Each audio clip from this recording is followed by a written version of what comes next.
নারায়ে তাকবীর। না একটু আমি কথা বলছি না। সম্মানিত, আপনারা সকলেই ওনার পরিচয় জানেন। না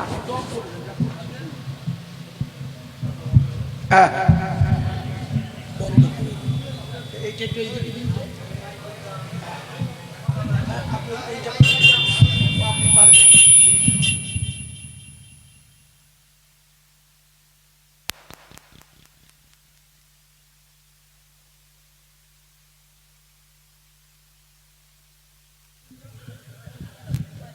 দিয়েছেন। আসসালামু আলাইকুম ওয়া রাহমাতুল্লাহি ওয়া বারাকাতুহু।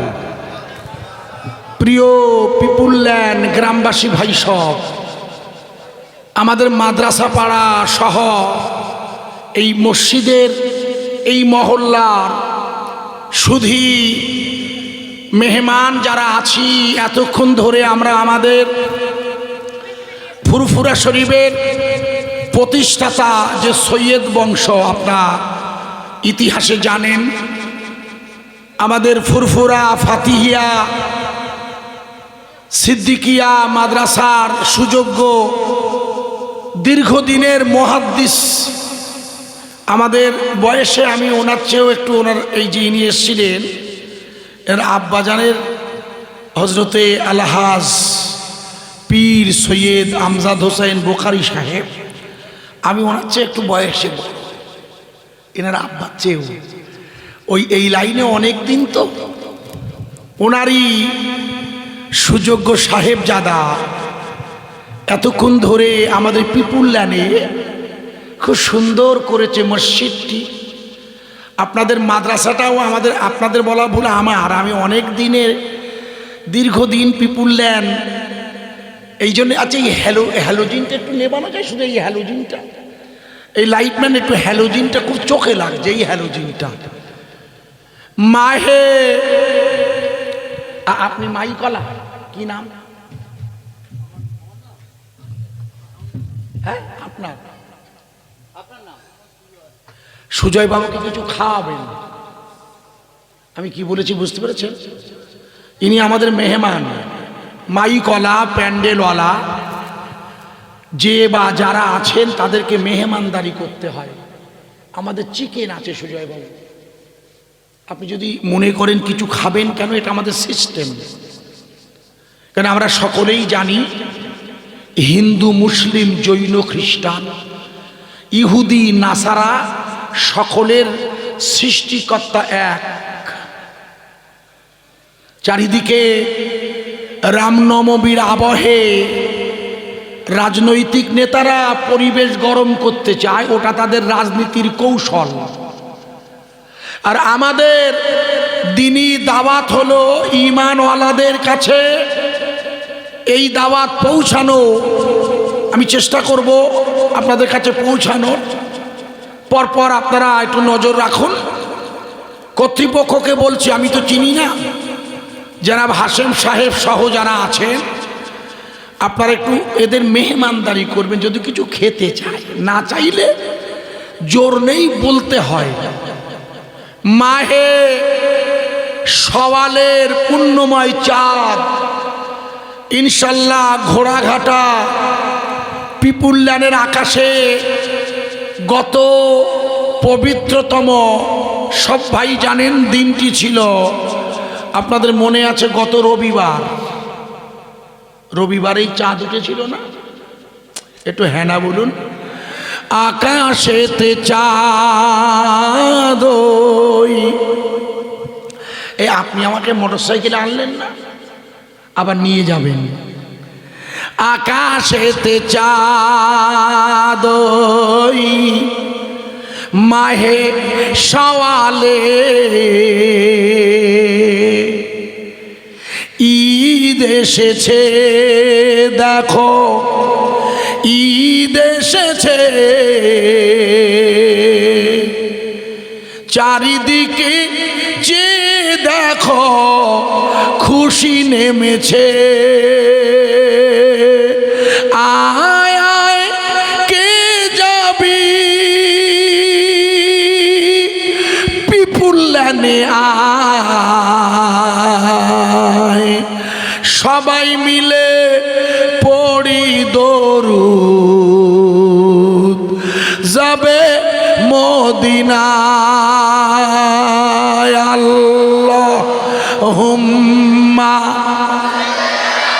একটু জোরে বলুন, ওয়া আলা আলে সাইয়্যিদিনা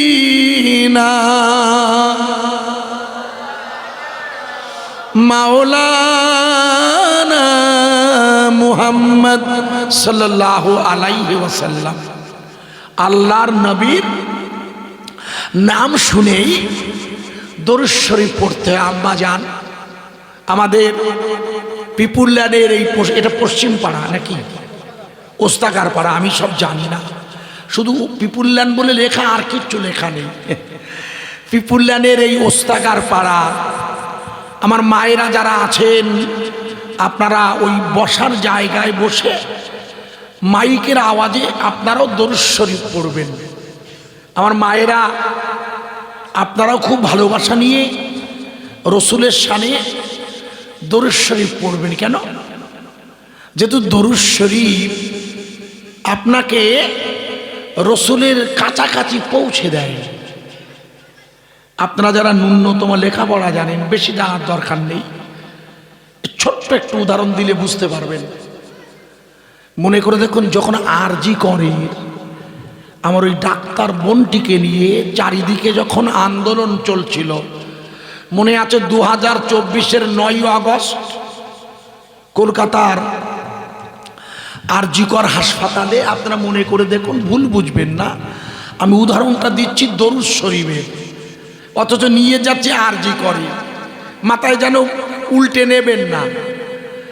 আরজি করের হাসপাতালে বোনটির বাড়ি হলো আমাদের উত্তর 24 পরগনায়, ঢোলা সোদপুর ডানলপ লাইন।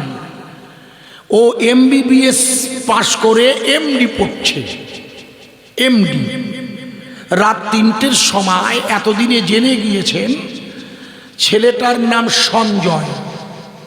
ও আপনারা মনে করে দেখুন, মেয়েটির শরীরে স্পর্শ সহ ওকে খুন করেছিল, ঠিক কিনা? এটা আপনাদের মিডিয়ার দৌলতে মিনিমাম জানা।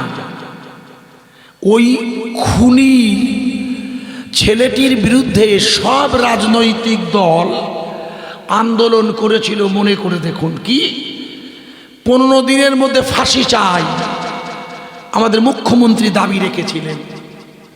বিরোধী দল নেতা বা অন্যান্য কংগ্রেস, CPM সব ভাই বললে ওকে ফাঁসি চাই। কিন্তু আপনারা এতদিনে জেনে গেছেন সঞ্জয় বাবু, কলকাতার ফাস্ট ট্র্যাক আদালত শিয়ালদা ওই সঞ্জয় রায়কে যাবজ্জীবনের, আপনারা সবাই জেনেছেন, যাবজ্জীবনের ফয়সালা দিয়েছে সুপ্রিম কোর্ট নয়, হাইকোর্ট নয়, লোয়ার কোর্ট নয়, CBI এর কোর্ট। ওকে কি শুনিয়েছে একটু আওয়াজ দিয়ে বলুন? যাবজ্জীবন। আর রাজনৈতিক নেতাদের দাবি ছিল কি?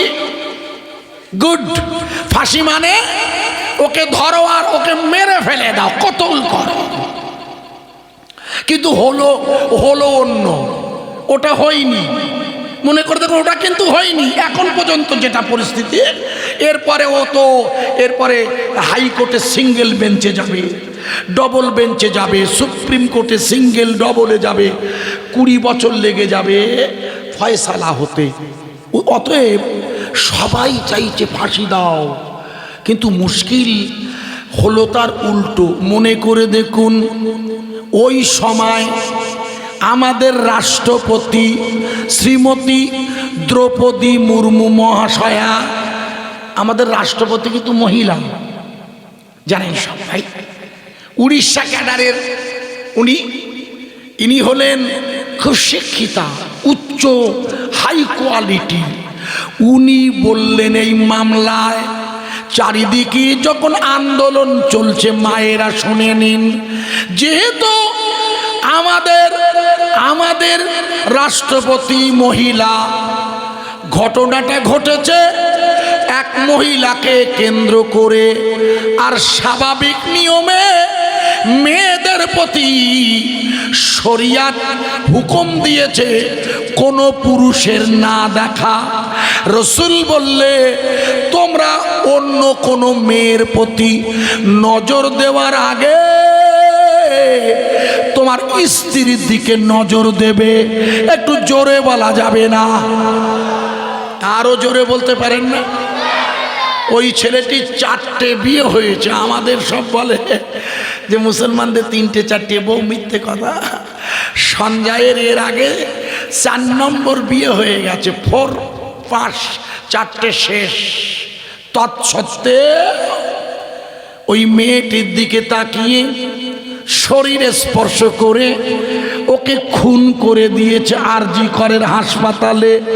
মনে করে দেখুন ওই সময় আমাদের রাষ্ট্রপতি শ্রীমতী দ্রৌপদী মুর্মু মহাশয়া বললে, কি বললেন লিখুন, হযরত মুহাম্মদ সাল্লাল্লাহু আলাইহি ওয়াসাল্লামের কাছে আসা। এই পর্যন্ত আগে ব্যাখ্যা করি, তারপরে কি বলেছেন যাচ্ছি। উনি প্রথমেই কি পড়লেন বলতে পারেন না? লেখাপড়া শিখেছেন কতদূর? উনি রসুলের নাম শুনেই দরুদ শরীফ পড়লেন। এটাই আমি প্রথমে বোঝাতে চাইছি। উনি লিখে দিতে হযরত মুহাম্মদ বলে ছেড়ে দিতে পারতেন টুইটারে, উনি তা করলেন না। কেন? যেহেতু পৃথিবীর জমিনে ইনি হচ্ছেন মডেল রাসূলুল্লাহ, গোটা মানব জাতির জন্য। আমি ব্যাখ্যা করছি ছোট্ট করে সময়ের নজরে, খুব মন দিয়ে শুনে নিন।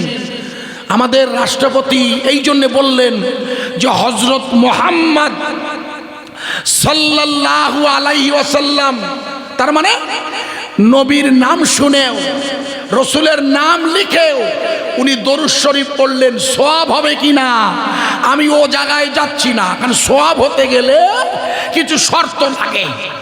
সে শর্ত আমি ওনার কাছে দাবি করছি না, কিন্তু উনি তো স্বামী বিবেকানন্দর মতো আমার রসুলকে সম্মান জানিয়েছেন।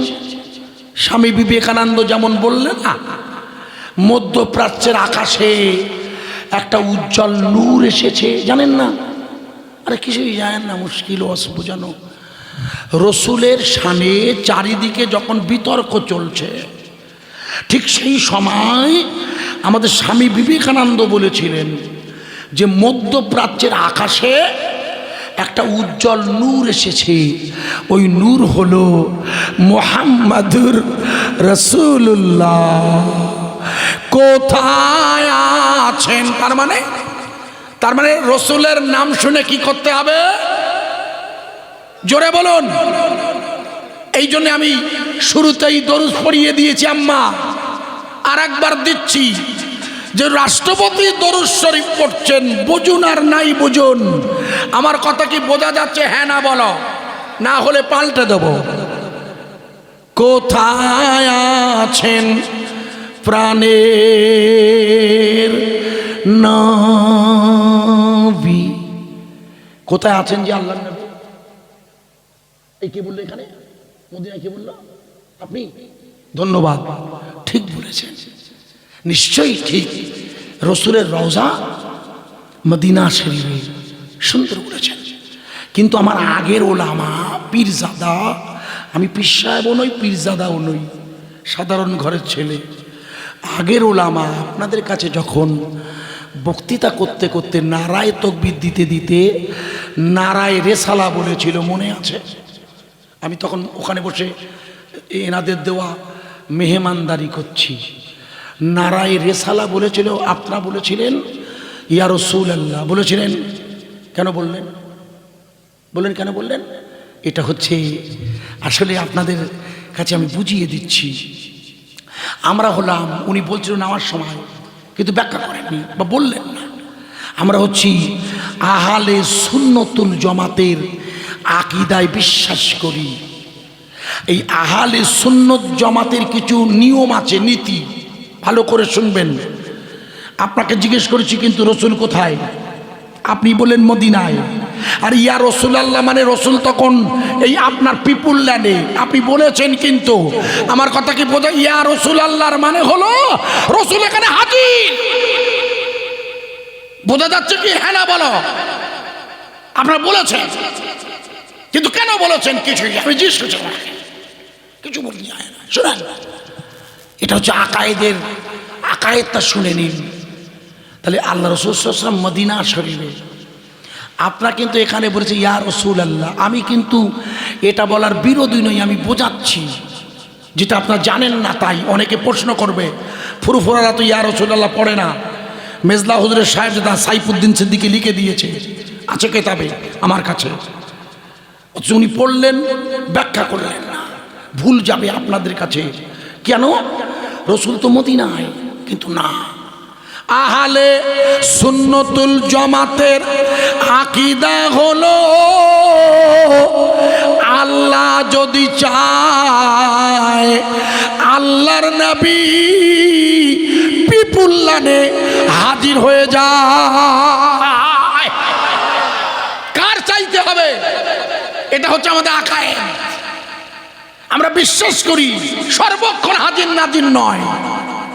আল্লাহ যেমন সর্বক্ষণ হাজির, আল্লাহ আমায় দেখছে সেই বসিরহাটের উত্তর 24 পরগনা, ইটিন্ডা, অনেক দূর বাংলাদেশ বর্ডার আমি বেরিয়েছি, আল্লাহ নজর রাখছে জানেন।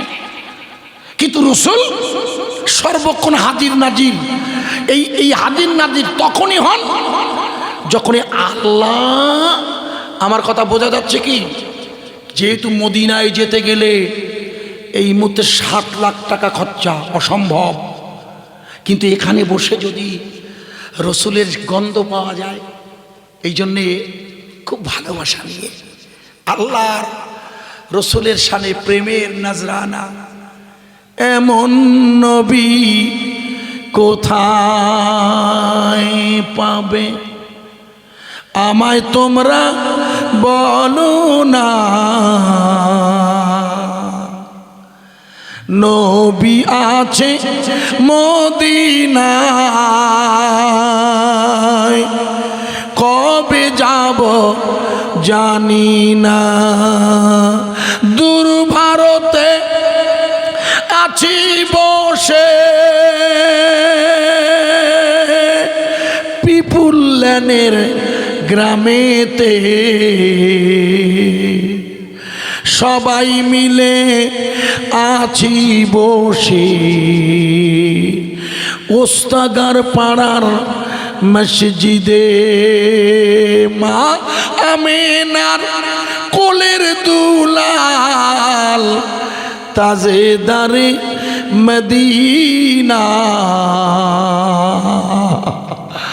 সবাই মিলি পড়ি ও গো দরুদেরি নজরানা। আল্লাহ সাল্লাল্লাহু, জোরে বলুন। ওয়ালা আলে সাইয়্যিদিনা।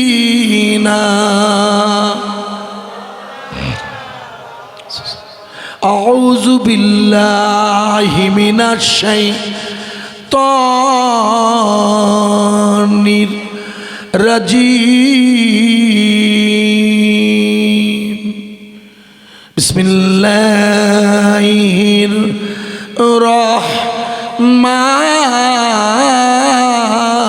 রহমানির রহিম। লা ইকরাহা ফিদ্দীন।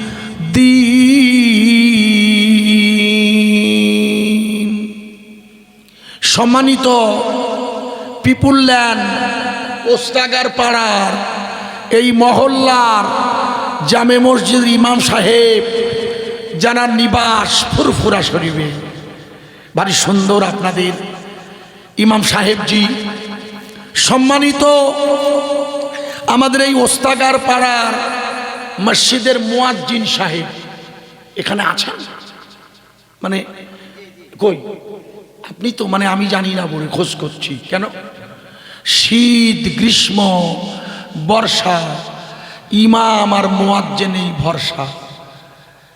বিশ্বাস করুন, মসজিদে মুয়াজ্জিনকে আসতেই হবে।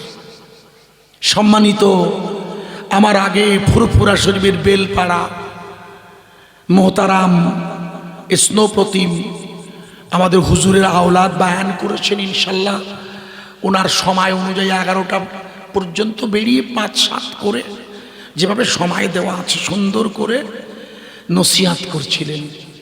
আমি গুনাহগার, খুব সহজ ভাষায় খুব মন দিয়ে আশা রাখা যায় উপকার হবে।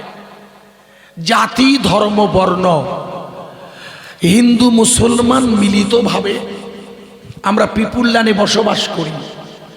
কারণ ঘোড়াঘাটায় স্টেশন পেরিয়ে যেই ঢুকেছি একটা যাত্রাপালা হচ্ছে আজ কোনা দেখবেন গিয়ে, খুব ভিড় ভাট্টা, লোক শুনবে, আনন্দোৎসবের একটি পরিবেশ। তো ওইখানে যেহেতু আমার রাস্তাটা চেনা আছে আর একটু আগে দিয়ে আসা, কিন্তু আজকের এই দিক দিয়ে যখন ঢুকলাম আমার সন্দেহ হলো। আমি জিজ্ঞেস করছি পিপুল ল্যান্ড যাব, বলে এটাও পিপুল ল্যান্ড। আমি বললাম আমাদের মাদ্রাসা তোরে জলসা হচ্ছে, তো বলে হ্যাঁ। তোর ওই মন্দিরের কাছে গিয়ে দাঁড়াবেন, মন্দিরের কাছেই গাড়ি, আর এখানে আসবে না। তার মানে এলাকার হিন্দু ভদ্র মহোদয়, যদিও তারা রামনবমীর আনন্দে আছেন, যেহেতু ভগবান রামের জন্ম আজ, জানা আছে কি রামচন্দ্রর জন্মকে কেন্দ্র করে রামনবমী হয়। এর আগে তাই তো ভাই, না আপনাকে না ওনাকে জিজ্ঞেস করছি, এই জন্য জিজ্ঞেস করছি যেহেতু উনি আমার প্রতিবেশী, জানেন কি না এই রামচন্দ্রের আগমনে রামনবমী, এর আগে কিন্তু আমরা এই জাতীয় অনুষ্ঠান এত হই হুল্লোড় করে দেখিনি। এখন যেভাবে দেখছি, কেন? যেহেতু আমি ধর্মস্থানে বসে ধর্মের কথা বলছি, আর এই কারণে আমি রেখে দিয়েছিলাম। মনে করে দেখুন, আমাদের রাষ্ট্রপতি বলেছেন, আমি রেখে দিয়ে আপনাকে আবার ফিরে এসেছি। আমাদের রাষ্ট্রপতি মাননীয়া দ্রৌপদী মুর্মু মহাশয়া বললে, হযরত মুহাম্মদ সাল্লাল্লাহু আলাইহি ওয়াসাল্লামের কাছে আসা আল্লাহর কুরআন গোটা পৃথিবীর মানব জাতির জীবন বিধান। সুবহানাল্লাহ বললেন, আরো বলুন জোরে। কিন্তু উনি কি বলেছেন ভেবে দেখেছেন? ওনার কথাটা আপনারা গুগলে সার্চ করুন।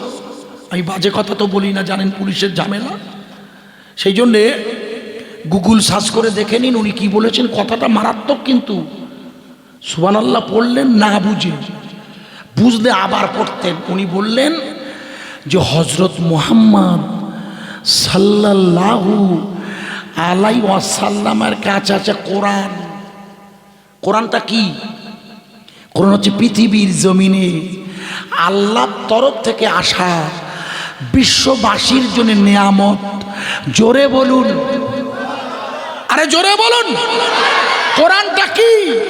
কোরআনটা 22 বছর 8 মাস 23 দিন ধরে আল্লাহ রসুলের কাছে আসা এমন একটি ভাষা, যার একটি জের জবর নোক্তা পর্যন্ত 2025 সালের এপ্রিল মাসেও পৃথিবীর কেউ পরিবর্তন করতে পারেনি। একবার জোরে বলুন, আরো জোরে। আপনাদের নারায়ে তাকবীর পরে দেবে, আগে ওয়াজ বুঝে নাও। আচ্ছা দিয়েছে যখন দিয়ে দিও। নারায়ে তাকবীর। এটা বাগনান থানা, ইনশাল্লাহ। আমরা তো আজকে বাগনান থানা, এটা বাগনান তো। নারায়ে তাকবীর। দেখবেন আপনি শট খান না জানো, যত দোষ তখন নন্দ ঘোষ আমার উপরে আসবে। গুড, কেটে দিন, কেটে দিন। গুড, ভালো হয়েছে না এবার? এই হ্যালোজিন খুব কড়া আলো, খুব কষ্ট দেয় চোখের। প্রিয় ভাইয়েরা, আল্লাহর কুরআন গোটা পৃথিবীর মানব জাতির জীবন বিধান। একবার জোরে বলা যাবে না? আরো জোরে। তার মানে কোরআন শরীফ এসেছে গোটা পৃথিবীর সমস্ত মানব জাতির জন্য। তার মানে আমার বাবু যিনি মাইক ম্যান ওনার জন্যেও, গোটা পৃথিবীর সমস্ত মানুষের জন্য। এটা রাষ্ট্রপতির ভাষা, আমার নয়। মাননীয় রাষ্ট্রপতি ঠিকই বলেছেন যে কোরআন এমন একটি জীবন বিধান। আমি উদাহরণ দেব, আপনাদের বোঝানোর সুবিধা হবে, তাই আপনি একটু আওয়াজ দিয়ে বলবেন। কোরআন যার কাছে এসেছে 22 বছর 8 মাস 23 দিন ধরে আমার রাসূলুল্লাহ, উনি জীবনে কখন, আমি বলছি আমাদেরও হয়ে যায়। কেন? এই জন্য আমাদের হয়ে যায় ভাইয়া, যেহেতু আমরা নবী রসুল নয়। একমাত্র নবী ও রসুলদের কোনো গুনাহ হবে না, মনে রাখবেন। একমাত্র নবী ও রসুলের, উত্তর দিন। পীর সাহেবও গুনাহ করবে, পীর সাহেবও গুনাহ করতে পারে, কিন্তু কোনো পীর সাহেব, কোনো আল্লাহর ওলি কবিরা গুনাহ করবেন না। কবিরা যেমন নামাজ না পড়া, কবিরা গুনাহ, কবিরা গুনাহ করবেন না তারা, সগীরা গুনাহ করে ফেলতে পারে। আমরা কি করে ফেলি? আমরা কবিরা এবং সগীরা দুই প্রকার গুনাহ করে ফেলি। আল্লাহর নবীগণ কবিরা এবং সগীরা, এই জন্য রসুলগণ মাসুম, নিষ্পাপ। যে মায়ের কাছে আমার আল্লাহ জানিয়ে দিয়েছেন, আমি যে আয়াত তাস পড়েছি, আয়াতটা আবার পড়ছি, লা ইকরাহা ফিদ্দীন। হে আমার নবী, আপনি বলে দিন দিনের ব্যাপারে। দিন মানে ধর্ম, দিন মানে সংস্কৃত ধী ধাতু থেকে ধর্ম শব্দের উৎপত্তি, মুখস্থ করুন। সংস্কৃত ধী ধাতু, ধী মানে ধারণ করা। মানুষ নিজের মঙ্গল কামনায় যে ধাতু ধারণ করে, ধর্ম তেমন একটি ধাতু যা মানুষকে সত্যের পথ দেখায়। তাই প্রথমেই আল্লাহর নির্দেশ, হে রাসূল, আপনি কোন অবস্থায় ধর্মের ব্যাপারে কোন জোর জবরদস্তি করবেন না। একবার জোরে বলুন, আরো জোরে। আপনার দায়িত্ব হেদায়েত দেওয়া। হেদায়েতের দায়িত্ব কার? আরে আপনার দায়িত্ব হেদায়েতের নসিহাত, হেদায়েতের আহ্বান শোনানো। কিন্তু মূল হেদায়েতের চাবি হলো আমার হাতে। আমি যাকে ইচ্ছা করি তাকে হেদায়েত দিই। তাকে আমি কি দিই? না না না না, তাকে আমি ওলিয়া মুর্শিদা, তাকে আমি কামেল মুকাম্মেল ওলি ও মুর্শিদের সাহচর্য দেই। যেহেতু যাকে আল্লাহর ওলি মুর্শিদ বলা হয়, এরা জন্ম নেবে পৃথিবীতে। আল্লাহর শুকরিয়া, কিয়ামত পর্যন্ত, কবে কিয়ামত হবে জানি না, তবে একটা ব্যাপার আপনাদের বলে দিতে পারি, সেটা হচ্ছে এই কিয়ামত খুব বেশি দূরে নেই। যদি বলেন কেন, এই জন্যে আমি আপনাকে বলতে পারি, এই কারণে বলতে পারি, যেহেতু কিয়ামতের আগে এই পৃথিবীতে যিনি আসবেন না, এর কিয়ামত হবে না। যারা, তাদের একজনের নাম ইমাম মেহেদি আলাইহিস সালাতু ওয়াস সালাম, আর একজনের নাম হযরতে ঈসা আলাইহিস সালাতু ওয়াস সালাম। এই দুজন পৃথিবীতে না আসা পর্যন্ত এরা কোথায় আছেন আর কবে আসবেন লিখে নেন।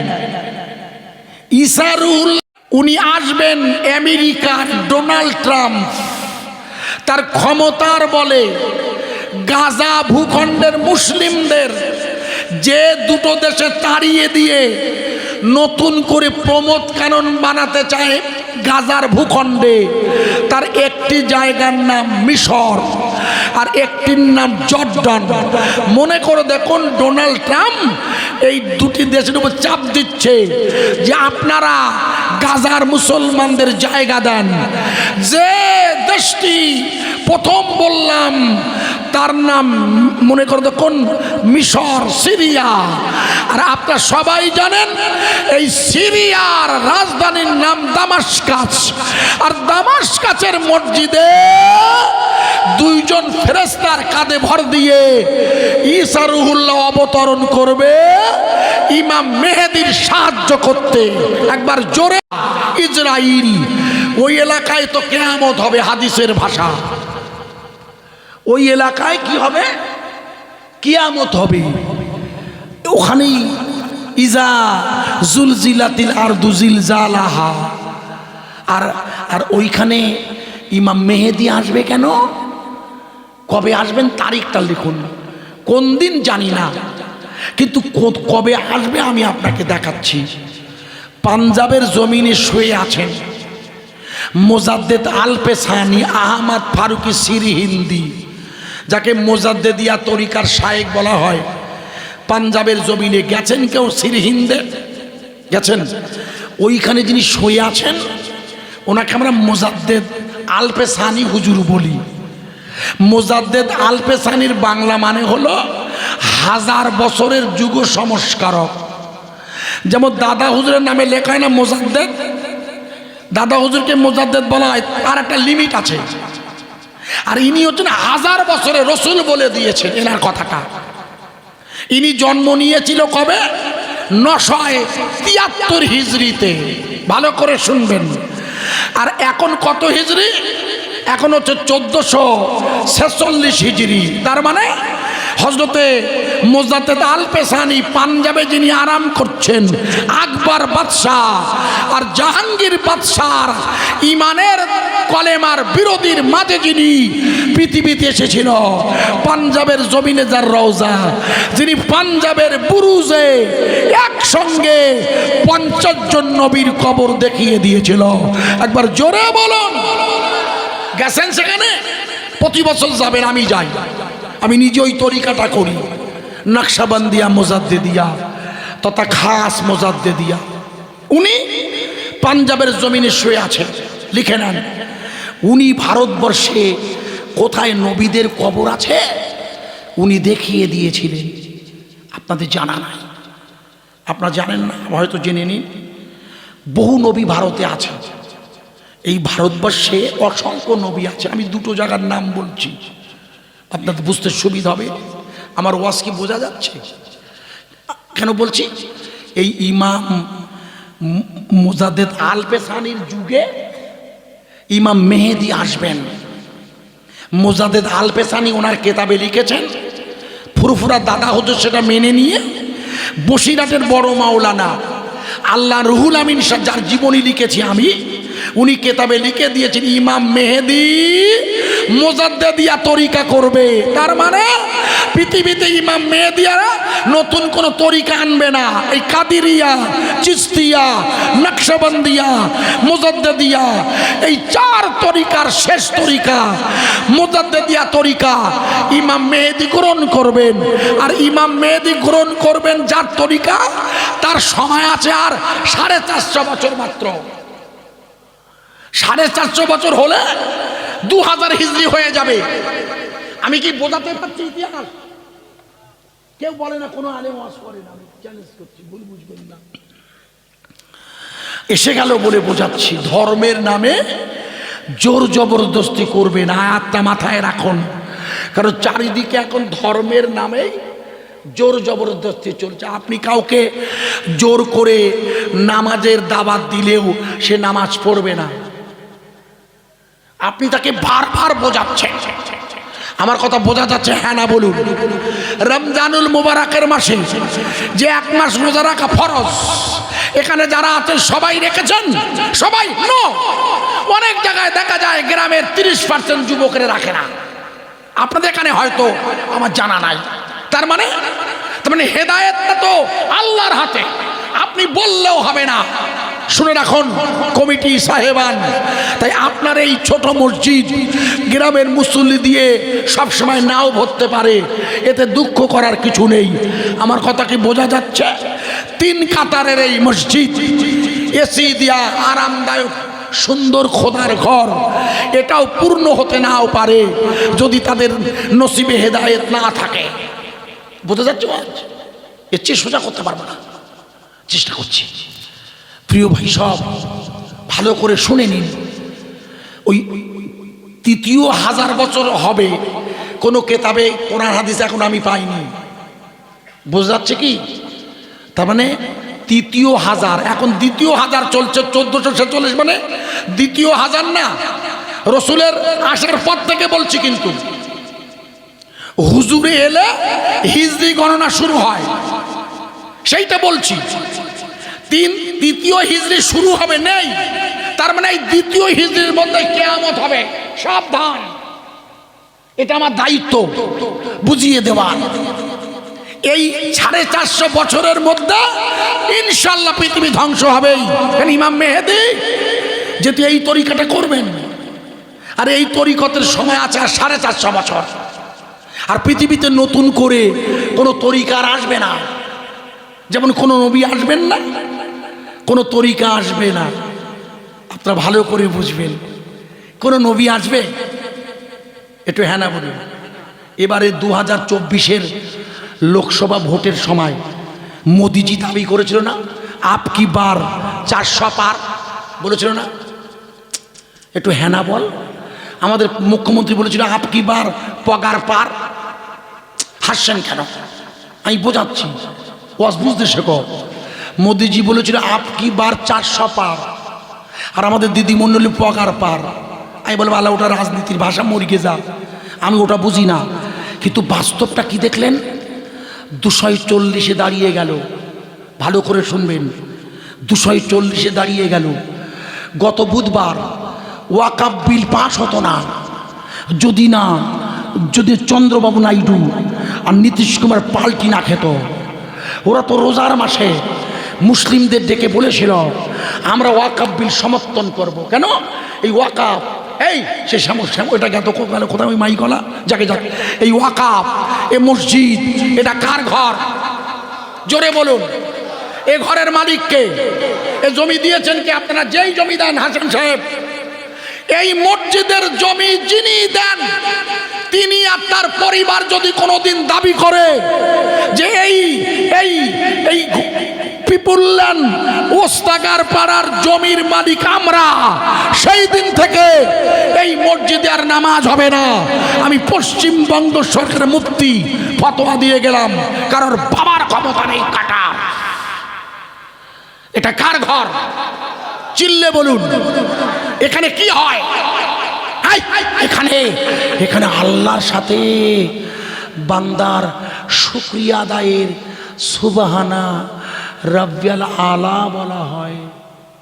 আমার আল্লাহ বলেন, বান্দা সব তো আমার, সব আমি তোমায় দিয়েছি, তুমি শুধু আমায় একটু সেজদা করবে।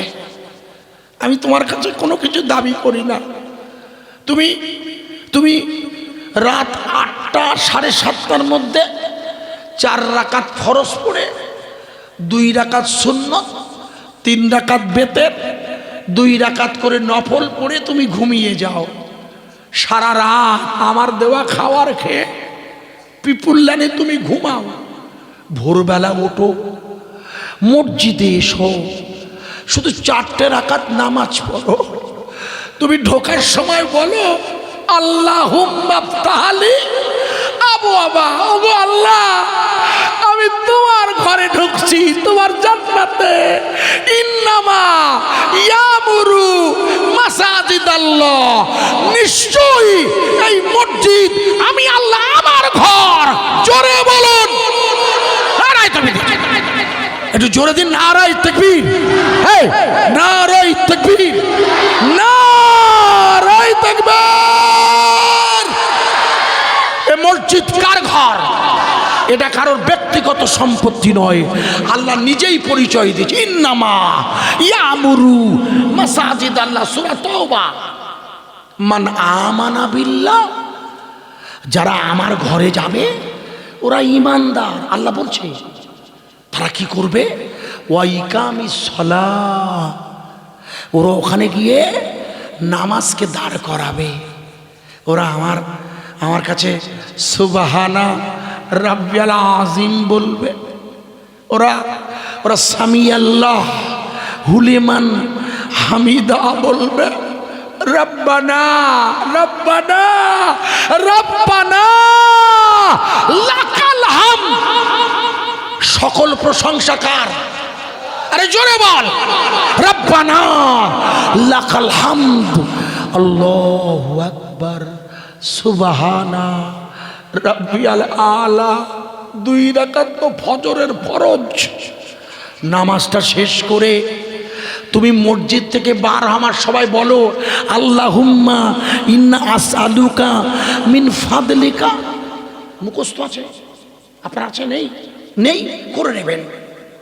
মসজিদে বোর্ডটা নিয়ে দেবেন, ভিতরে ঢোকার আর বাইরে যাবার বোর্ডটা নিয়ে দেবেন। আল্লাহুম্মা ইন্নী আসআলুকা মিন ফাদলিকা, হে আল্লাহ নিশ্চয় আমি আমার দায়িত্ব পালন করে এখন আমি বাইরে যাচ্ছি। আল্লাহ বলছে আল্লাহুম্মা, নিশ্চয় আমি আল্লাহ আমার দায়িত্ব তোমার রুজি রোজগারের, জোরে বলুন আরো জোরে, তোমার রুজির দায়িত্ব কার?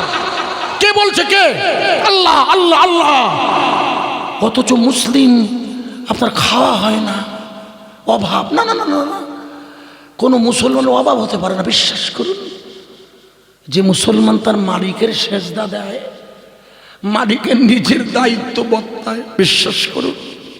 আপনাদের জানা নেই হয়তো, আল্লাহ ওয়াদা করেছেন, আল্লাহর ওয়াদা। এই জন্য ভারতবর্ষের জমিনে আপনাদের মনে নেই বলে মনে করিয়ে দিই, ছোট করে করে খুব সহজ করে বলছি। মুজাদ্দেদ আল-পেশানি ভারতের জমিনে আল্লাহর নিয়ামত। উনি উনি উনি উনি এই ফোন কাটছেন কেন? ধরে নিন, বলছি ধরুন, এমার্জেন্সি কোনো কল হতে পারে, বিপদ হতে পারে বাড়ির, আপনি ধরে নেবেন। যেটা বলছিলাম, উনি আমাদের কি করেছেন? উনি ভারতবর্ষে অসংখ্য মসজিদ মাদ্রাসার পাশে নবীদের কবর দেখিয়ে দিয়েছেন। আমার কথা বোঝা যাচ্ছে কি? উনি কি দেখিয়েছেন? কোন কবর? না না না না, শুধু শুধু নবীদের কবর দেখেননি, উনি আমাদের বড্ড উপকার করেছেন। ওনার রওজায় গেছেন, দেখবেন ওনার কবরটা, ওনার রওজা মুবারক। যখন উনি মারা যান, পর্দা নেন, ওনার কবরের ভিতরে ঢুকেছেন? সত্যি কথা বলুন, বলুন তো তাহলে ভিতরে কটা কবর?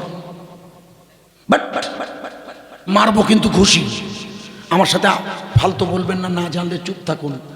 না, ওনার রওজার ভিতরে দেখবেন চোখে পড়বে 3টি রওজা। রওজার ভিতরে বলছি, কিন্তু যেখানে বসে দোয়া করতে হয়, 3টে কবর। এই ডান দিকে ওনার ছেলে, বড় ছেলে, তারপর মেজো ছেলের কবর, তারপর ওনার কবর। যান এবার গিয়ে দেখে আসবেন। এই 3টি কবর আছে, কিন্তু আপনি খেয়াল করেননি, বলতে পারলেন না। দেখবেন দেয়ালের মধ্যে আর একটা কবর। যান, ইতিহাস বলে দিয়ে যাচ্ছি। দেওয়ালের মধ্যে কার কবর? ওনার নাতি ছেলের কবর। মনে করে দেখুন, আপনাদের মনে নেই ওই পাঞ্জাবে প্লেগ রোগ হয়েছিল, প্লেগ রোগ, ইতিহাস। যে রোগে হাজার হাজার লোক মারা যাচ্ছে, হুজুরের ছেলে বললে, আল্লাহ ওই রোগটা আপনি আমাকে দিয়ে ভারতের ঈমানওয়ালাদের আপনি রক্ষা করুন। ইতিহাস বলছি। মুজাদ্দেদ আল-পেশানি বললে, আমার ছেলেকে আল্লাহ আমার নাতিকে তুলে নিল। ওই 3 জনের কবর আগে দেওয়া হয়েছে। খাজা মাসুম রব্বানী, মুজাদ্দেদ আল-পেশানির তৃতীয় ছেলে সেজো ছেলে। জানার রওজাটা আলাদা জায়গায়, যেখানে জেন মসজিদ আছে, নিশ্চয়ই নিজের চোখে দেখেছেন। ওটা দেখেছেন? পাঞ্জাবে গেছে। মোজাদ্দেদ আল পেশানি সেজো ছেলে, যিনি দ্বিতীয় কাইয়ুম, যার নাম খাজা মাসুম রাদিয়াল্লাহু আনহু, উনি ওনার রওজার পাশে দেখবেন জেন মসজিদ আছে, যেখানে দিনের বেলা জেনের নামাজ পড়ে শব্দ হয়, তীরের আট চালা, যাও দেখবে। লম্বা করছি না, বুঝতে পারবেন না। এই খাজা মাসুম রাদিয়াল্লাহু আনহুকে মোজাদ্দেদ আল পেশানি বলে, আব্বা আমি মারা যাব তো। উনি মৃত্যুর 1 বছর আগে বলে দিয়েছিল যে আমার 63 বছর বয়সে মৃত্যু হবে, আমি 1 বছর বাইরে বার হব না, ওনার জীবনীতে লেখা আছে। তো উনি বললেন, খোকা আমি যখন মারা যাব, আমার কবরটা তোমার 2 ভাই আর আমার নাতির পাশে দেবে। বোঝাতে পারলাম? এটা হচ্ছে ওসিয়াত। খাজা মাসুম রব্বানি কি করলেন? উনি কি করলেন? খাজা মাসুম রব্বানি হুজুর পর্দা নেওয়ার পর ওনার আব্বার কবর ওখানে দিতে বাধ্য, হুজুর বলেছেন। কিন্তু যারা কবর খুঁড়বে, তারা কবর খুঁড়তে এসে দেখে জায়গা হচ্ছে না, বলে এই সরু জায়গায় আপনার আব্বাজানকে কবর দেবো কি করে? কিন্তু উনি তো ওসিয়াত করেছেন, এখানেই আমার কবর দিতে হবে। মনে করে দেখুন, খাজা মাসুম রব্বানি, খাজা মাসুম, যার ইতিহাস কাজে লাগবে আপনাদের বলবো 2 মিনিটে। খাজা মাসুম রাদিয়াল্লাহু তাআলা আনহু আল্লাহর কাছে দোয়া করে, আল্লাহ আমার আব্বাজান ওসিয়াত করেছে, আপনি কি ওনার কবরের জায়গার ব্যবস্থা করে দিতে পারেন না? ইতিহাস বলছি, ওই আল্লাহর 3 বান্দার কবরটা ওনার বড় ছেলে, ওনার মেজো ছেলে, ওনার নাতি ছেলের কবর সরে গিয়ে মুজাদ্দেদ আল পেশানির রওজার জায়গা বার করে দিয়েছে। জোরে বলুন। তাহলে মৃত্যুর পরেও ইমানদারের জন্যে কবর মাটি কথা শোনে, মৃত্যুর পরেও ইমানদারদের কথা মাটি শোনে। তাই মাটি সরে গেল, তাই নাতিটার কবর ঢুকে গেছে মাটির ভিতরে, মেম্বারের তলায় এবার গিয়ে দেখে আসবে। এই খাজা মাসুম রাদিয়াল্লাহু আনহু, একটু আগেই যে ভদ্রলোক পিজ্জাদা বক্সদা করছেন পরিচয় দিয়েছে, আমাদের বংশের পরিচয় দিচ্ছিল উনি, তখন আপনারা সবাই হয়তো শোনেননি, খেয়াল করেননি, আমি ধরিয়ে দিচ্ছি। এই খাজা মাসুম রাদিয়াল্লাহু আনহুর নামটা মনে রাখুন। কেন? কারণ আছে, যেটা একটু বোঝাচ্ছিলাম আগে। এই খাজা হযরতে মোজাদ্দেদ আল পেশানি, ইনি ভারতবর্ষে অসংখ্য নবী এবং রসুলের রওজা দেখিয়ে দিয়েছে। যেমন একটা জায়গার নাম হলো হরিয়ানার নুহু বলে একটা শহর, হরিয়ানায় একটা শহর আছে যার নাম নুহু। জানা আছে? হ্যাঁ না বলো। জানেন না কেন? ওখানে একটা শহর আছে নো, যেখানে কিছু জায়গায় গন্ডগোল হলো। নো শহরটার নাম কি? নূহ, দন্তন্যায় দীর্ঘ হ। আমাদের একজন নবী আছে যার নাম নূহ। বেদের ভাষায় নোয়া নামা পারানামা সারানামা ব্রহ্মা।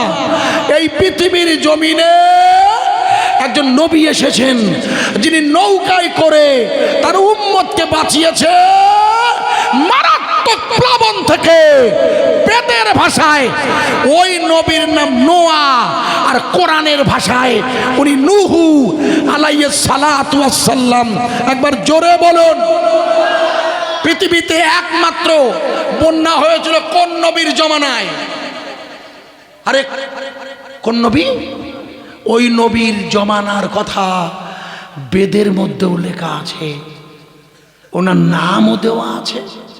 নোয়া নাম, এই পৃথিবীর একটি নবী, যিনি কি করেছিল বেদে লেখা আছে, হো তার মিন্দারা, হো তার মিন্দারা ওং সর্বমঙ্গলা, যিনি এক সৃষ্টিকর্তা, কুলহু আল্লাহু আহাদ আল্লাহুস সামাদ লাম ইয়ালিদ ওয়ালাম ইউলাদ ওয়ালাম ইয়াকুল লাহু কুফুয়ান আহাদের দাওয়াত দিয়েছিলেন। নূহ নবী আমার আল্লাহর একত্ববাদের দাওয়াত দিয়েছিল না? তাই নিজের ছেলে মনে করে দেখুন, যাকে যাকে ওই জাহাজে তুলতে চেয়েছিল, আল্লাহ ধমক দিয়ে বলে, খবরদার তুমি যদি তোমার ছেলেকে আমার জাহাজে তোলো তাহলে তোমার নবুয়াতের খাতা থেকে নাম কাটা যাবে। মনে আছে ভাইয়া? হ্যাঁ না বলুন। নিজের ছেলেকে তুলতে পারেনি, যেহেতু তিনি খোদাদ্রোহী ছিলেন, আল্লাহর নাম তিনি নিতেন না। এই ভারতবর্ষের জমিনে একটি নবী এসেছেন, যে জায়গাটা আপনারা চেনেন এখন, যেখানে বাবরি মসজিদ, যেখানে রাম মন্দির হয়েছে, জায়গাটার নাম অযোধ্যা। যে জায়গার লোকসভার নাম হলো, মনে করে দেখুন আপনাদের মনে, ফৈজাবাদ। ভারতবর্ষে রাম মন্দির যে লোকসভায় অবস্থিত, লোকসভাটার নাম ফৈজাবাদ। মনে করে দেখুন এবারের লোকসভা ভোটে ফৈজাবাদ আসনে ভারতীয় জনতা পার্টি হেরে গিয়েছে। মনে করে দেখুন, যেখানেই রাম মন্দির সে এলাকার লোক ওনাকে ভোট দেয়নি। এ তো ইতিহাস। এবারে নির্বাচন বলছি, ভুল বুঝবেন না, প্র্যাকটিক্যাল। কেন? ওখানকার লোকেরা জানে, ওইখানকার লোকেরা জানে, কি জানে? ইতিহাস জানে। ইতিহাস কি জানে? ওইখানে যে জায়গাটার নাম বললাম ফৈজাবাদ, কি বাদ? এখন নামটা তো শুনেছেন না শোনেননি? আরে বাবা, এটা যেমন বাগনান উলুবেড়িয়া লোকসভা, বাগনান বিধানসভা, তেমনি অযোধ্যা বিধানসভা আর ফৈজাবাদ লোকসভা। কিন্তু নামটা হলো কি করে ফৈজাবাদ? শুনে নিন। আদম আলাইহিস সালাতু ওয়াস সালাম, বেদের কথা, আদম নামো রহিনা ওং নমস্তাস্মৈ নমা নমা। এই পৃথিবীতে যখন আল্লাহ সমস্ত মানুষের আদি পিতা আদম নবীকে পাঠালেন ভারতবর্ষের শ্রীলঙ্কার সারণ দ্বীপের মাটিতে, যে শ্রীলঙ্কায় রাবণ সীতাকে নিয়ে গেছিল, রামায়ণে লেখা আছে। অথচ আপনারা কি জানেন এই রামায়ণের রাম কোন ভাষা জানেন? মুন্ডু জানেন? আমি চ্যালেঞ্জ করছি, রামায়ণের রাম সংস্কৃত ভাষা নয়, হিন্দি ভাষা নয়, এ হলো নবী দাউদ আলাইহিস সালামের কাছে আসা জুবুরের হিব্রু ভাষা। দাউদ নবীর কাছে আল্লাহ যে কেতাব পাঠিয়েছিল, সেই কেতাবের ভাষার নাম হলো হিব্রু। আমার নবীর কাছে যে কেতাব পাঠায় সে ভাষার নাম আরবি। মুসা নবীর কাছে যে কেতাব পাঠায় সে কেতাবের ভাষার নাম সিরিয়ানি। আর ঈসা নবীর কাছে যে কেতাব পাঠায় তার নাম সিরিয়ানি। আর রাম হলো হিব্রু ভাষা। রাম কি ভাষা? মুখস্থ কর, কাজে লাগবে। কেন? রাম শব্দটার উৎপত্তিটা বাবরি মসজিদের ভিতের তলায় রামের জন্মবীজি বিতর্ক চলছে দীর্ঘদিন ধরে, ভুল বুঝবেন না। এই রাম শব্দটার উৎপত্তি শুনে নিন। কেন? কারণ কাজে লাগবে। হিব্রু ভাষা কার ভাষা? ইসরায়েলের না খোকা, শুধু ও তো আল্লাহর নবীর ভাষা। নবীর নাম দাউদ আলাইহিস সালাম না? এই আমাদের কেতাব কটা? এরা কিছু জানে না। কেতাবের উপর ইমান আনতে না। 4টে কেতাবের ইমান নালে আপনি ইমানদার না। একটার নাম জাবুর, একটার নাম তওরাত, একটার ইনজিল, একটার কুরআন। আর 4টে কেতাব 4 রকম ভাষা, তার মধ্যে একটা ভাষা হিব্রু ভাষা। রাম হলো হিব্রু ভাষা। যাই হোক, তো আদম নবী যখন শ্রীলঙ্কায় এলেন, ওনার স্ত্রী আমার মা হাওয়া, ওনাকে ফেলে দেওয়া হলো জেদ্দায়। উনি হেঁটে হেঁটে ভারতবর্ষ থেকে জেদ্দায় গেলেন। গিয়ে মা হাওয়াকে পেলেন না, খুঁজতে শুরু করলেন। পৌঁছে গেলেন সোজা আরাফাতের ময়দানে। গিয়ে দেখে মা হাওয়া বসে আছেন। জিবরিল আমিন এসে বলল, আদম নবীকে ওই আপনার স্ত্রী। বলে আমি ওকে চিনতে পারছি না, কি অদ্ভুত চেহারা ছিল, দুনিয়া এসে কি হয়েছে। ও স্বামী স্ত্রীর সাক্ষাৎ হলো, দুজনের মধ্যে প্রথম মিলন হলো। জান্নাতে বিয়ে হয়েছিল, দুনিয়ার জমিনে দুজনের প্রথম মিলন হলো। ওই প্রথম মিলনে মা হাওয়ার গর্ভে দুটো বাচ্চা এলো। একটার নাম হাবিল আর একটার নাম লিউজা। একটা ছেলে আর একটা মেয়ে। বুঝতে পারছেন না? দুটো বাচ্চা। কেন? জোড়া জোড়া, না হলে বংশ হবে কোথায়? বাচ্চা হবে, বাড়বে কি করে, লোক বাড়বে কি করে? তাই আল্লাহ মা হাওয়ার গর্ভে প্রত্যেকবার দুটো করে বাচ্চা। একবার হাবিল হলো, সাথে হলো লিউজা। একবার কাবিল হলো, সাথে হলো আকলিমা। আদম নবী 1000 বছরের মতো বেঁচে ছিলেন, ইতিহাস জানেন। এই আদম সাল্লামের শেষ বাচ্চা, সেই বাচ্চাটার সাথে কোনো মেয়ে হয়নি, যার জন্য সেই বাচ্চাটা দুনিয়ায় বিয়ে করেনি। আল্লাহ বললেন, আদম আপনার যে বাচ্চাটা একা একা হয়েছে, সাথে জোড়া নেই, আপনার ওই বাচ্চাটাকে আমি নবী করব। আপনার ওই ছোট ছেলে শীষ, ওকে আমি নবী করে দিলাম, নবী শীষ আলাইহিস সালাতু ওয়াস সালাম। জোরে বলুন সুবহানাল্লাহ। তবে আপনাকে একটা শর্ত দিলাম, উনি নবী হবেন, আপনার পরে নবী নাম্বার 2 নাম্বার। কিন্তু আচ্ছা একটা প্রশ্ন করি এখানে, বলুন তো এই পৃথিবীতে রসুল এসেছেন কতজন? এই পৃথিবীতে রসুল এসেছে কতজন জানেন? জানেন? কেন জানেন না? হুজুর আপনাদের ইমাম সাহেব, হুজুর মা ইমাম সাহেব, আমরা আল্লাহর কাছে দোয়া করি না, 1,24,000 মতান্তরে 2,24,000 নবী ও রসুল না। লিখে নেন, এই 1,24,000 2,24,000 হতে পারে, কিন্তু রসুল কেবল 313 জন। এই পৃথিবীতে রসুল এসেছেন কতজন? মুখস্থ করেন কতজন? আল্লাহর নবী শেষ রসুল। আর এই 313 জন রসুল বললে কে? মুসাদ্দেদ আল পেশানি।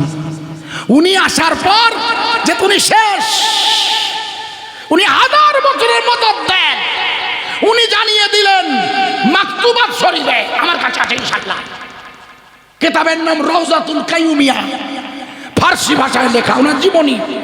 তাতে লেখা আছে 313 জন রসুল, আর সব রসুলের সেরা রসুল আমার রসুলুল্লাহ। একবার জোরে বলুন।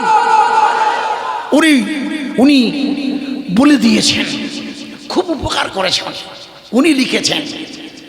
আদম আলাইহিস সালাম বললেন, শোনো শীষ, তুমি নবী হবে।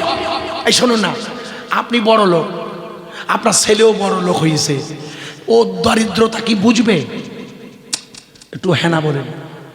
যদি কষ্টের মধ্য দিয়ে বড় লোক হতো, দারিদ্রটা বুঝতো।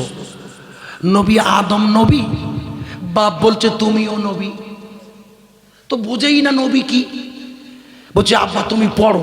শীষকে বলছেন লা ইলাহা ইল্লাল্লাহ, সঙ্গে সঙ্গে ছেলে পড়ছে লা ইলাহা ইল্লাল্লাহ আদম সফিউল্লাহ।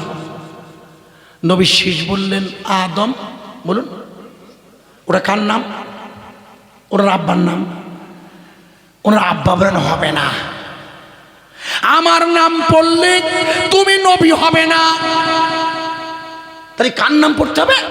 তোমাকে পড়তে হবে লা ইলাহা ইল্লাল্লাহু মুহাম্মাদুর রাসূলুল্লাহ। এই নাম না পড়লে তোমার নবুয়াতের খাতা থেকে নাম কাটা যাবে, তুমি নবী থাকবে না। উনি রসুলের নাম দিয়ে কলেমা পড়লেন, বোঝা যাচ্ছে? শীষ নবী নবী হয়ে গেলেন।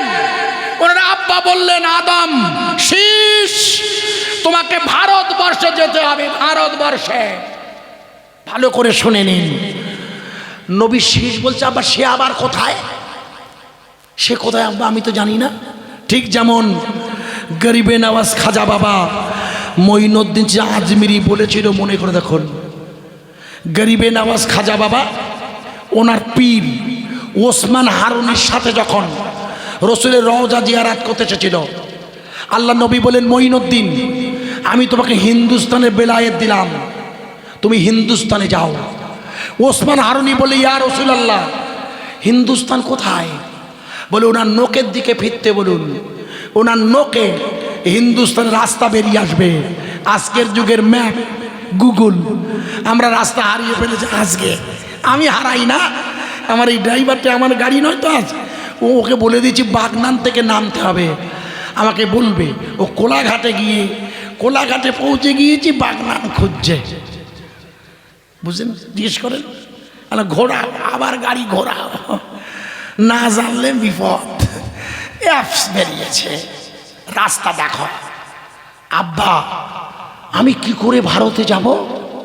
বলে আমি রাস্তা বলে দিচ্ছি, লোহিত সাগরের তীর ঘেঁষে হেঁটে হেঁটে উনি যে জায়গায় পৌঁছালেন জায়গাটার নাম হলো ফৈজাবাদ।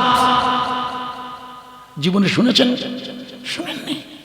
উনি যে জায়গায় হেঁটে হেঁটে পৌঁছালেন হযরতে নবী শীস আলাইহিস সালাতু ওয়াস সালাম বর্তমানে ওই জায়গাটার নাম ফৈজাবাদ, যেখানে লোকসভাতে এবারের ফলাফল আপনারা জেনে গিয়েছেন। মসজিদে বাবরি ভেঙে ফেলার পরের যে ঘটনা, প্রিয় বন্ধুরা, হযরতে শীস নবী ভারতবর্ষের জমিনে এসে ওই জায়গায় দাঁড়িয়ে প্রথম ঈমানের দাওয়াত দিয়েছে, লা ইলাহা ইল্লাল্লাহ, আল্লাহ আল্লাহ আল্লাহ। যারা কবুল করেছিল তাদের ওই জায়গায় উনি কলবে ফয়েজ দিতেন, ফয়েজ। যে জায়গায় দাঁড়িয়ে উনি ওনার মুরিদদের ফয়েজ দিতেন, ওই জায়গার বর্তমান নাম ফৈজাবাদ। আর ওর পাশে হলো ওনার রওজা। ওই জায়গায় শীস নবীর কবর মোবারক দেখিয়েছেন কে? মুজাদ্দিদ আল ফিসানি। বোঝা যাচ্ছে ইতিহাস। ওখানে কবর আমি জানতাম না, আপনিও জানতেন না। হুজুর কি করে দেখালেন শুনেন, শুনে নেন। ওনার সেজো ছেলের নাম খাজা মাসুম হুজুর রাদিয়াল্লাহু আনহু, রওজায় লেখা আছে। উনি বসে আছেন দিল্লির বাদশাহ শাহজাহান রাহমাতুল্লাহ তৈরি দিল্লির জামে মসজিদে।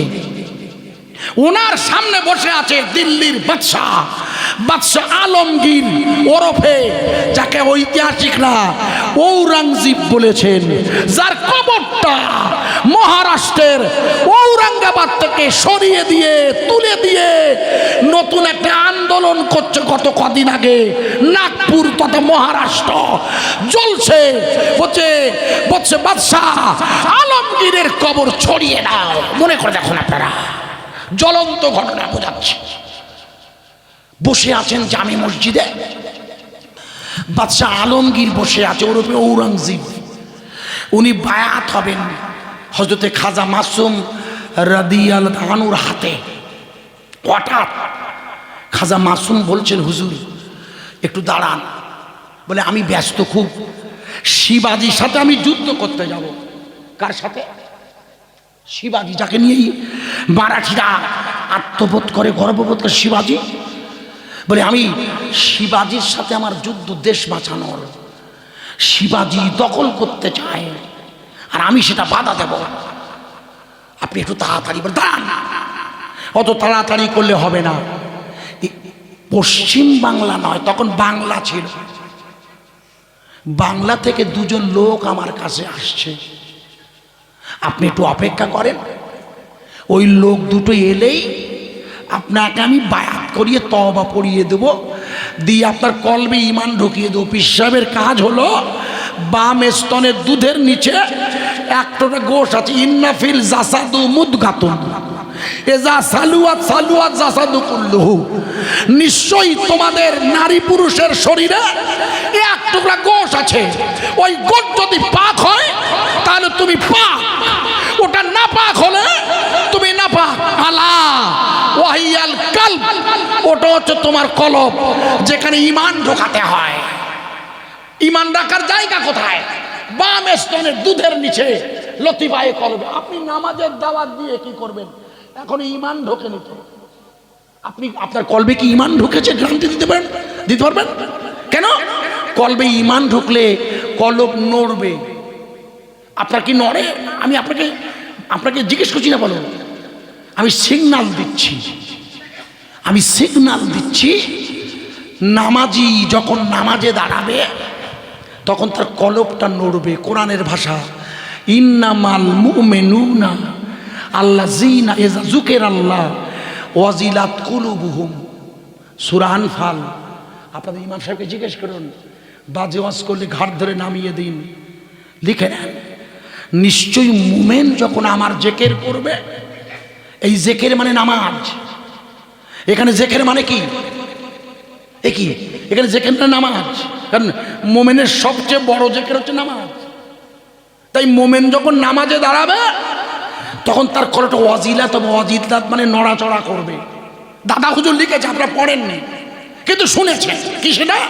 হাসবি রব্বি জাল্লাল্লাহ মাফি কলবি গায়রুল্লাহ নূর মুহাম্মদ সাল্লাল্লাহ হক লা ইলাহা ইল্লাল্লাহ।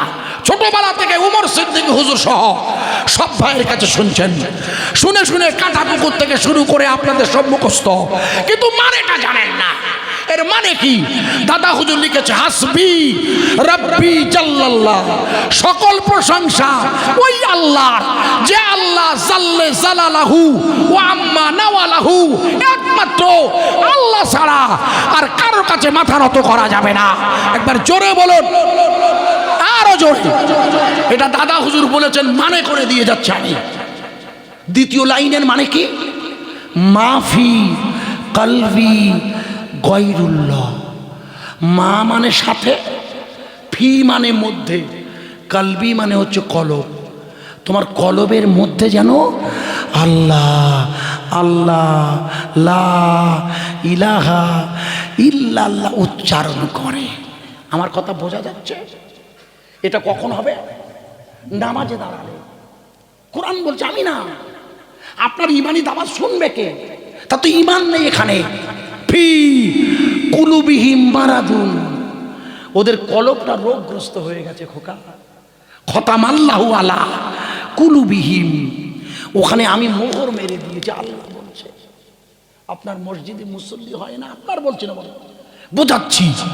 মসজিদ 3 তলা 2 তলা, মুসল্লি নেই জুমার দিন ছাড়া। কেন?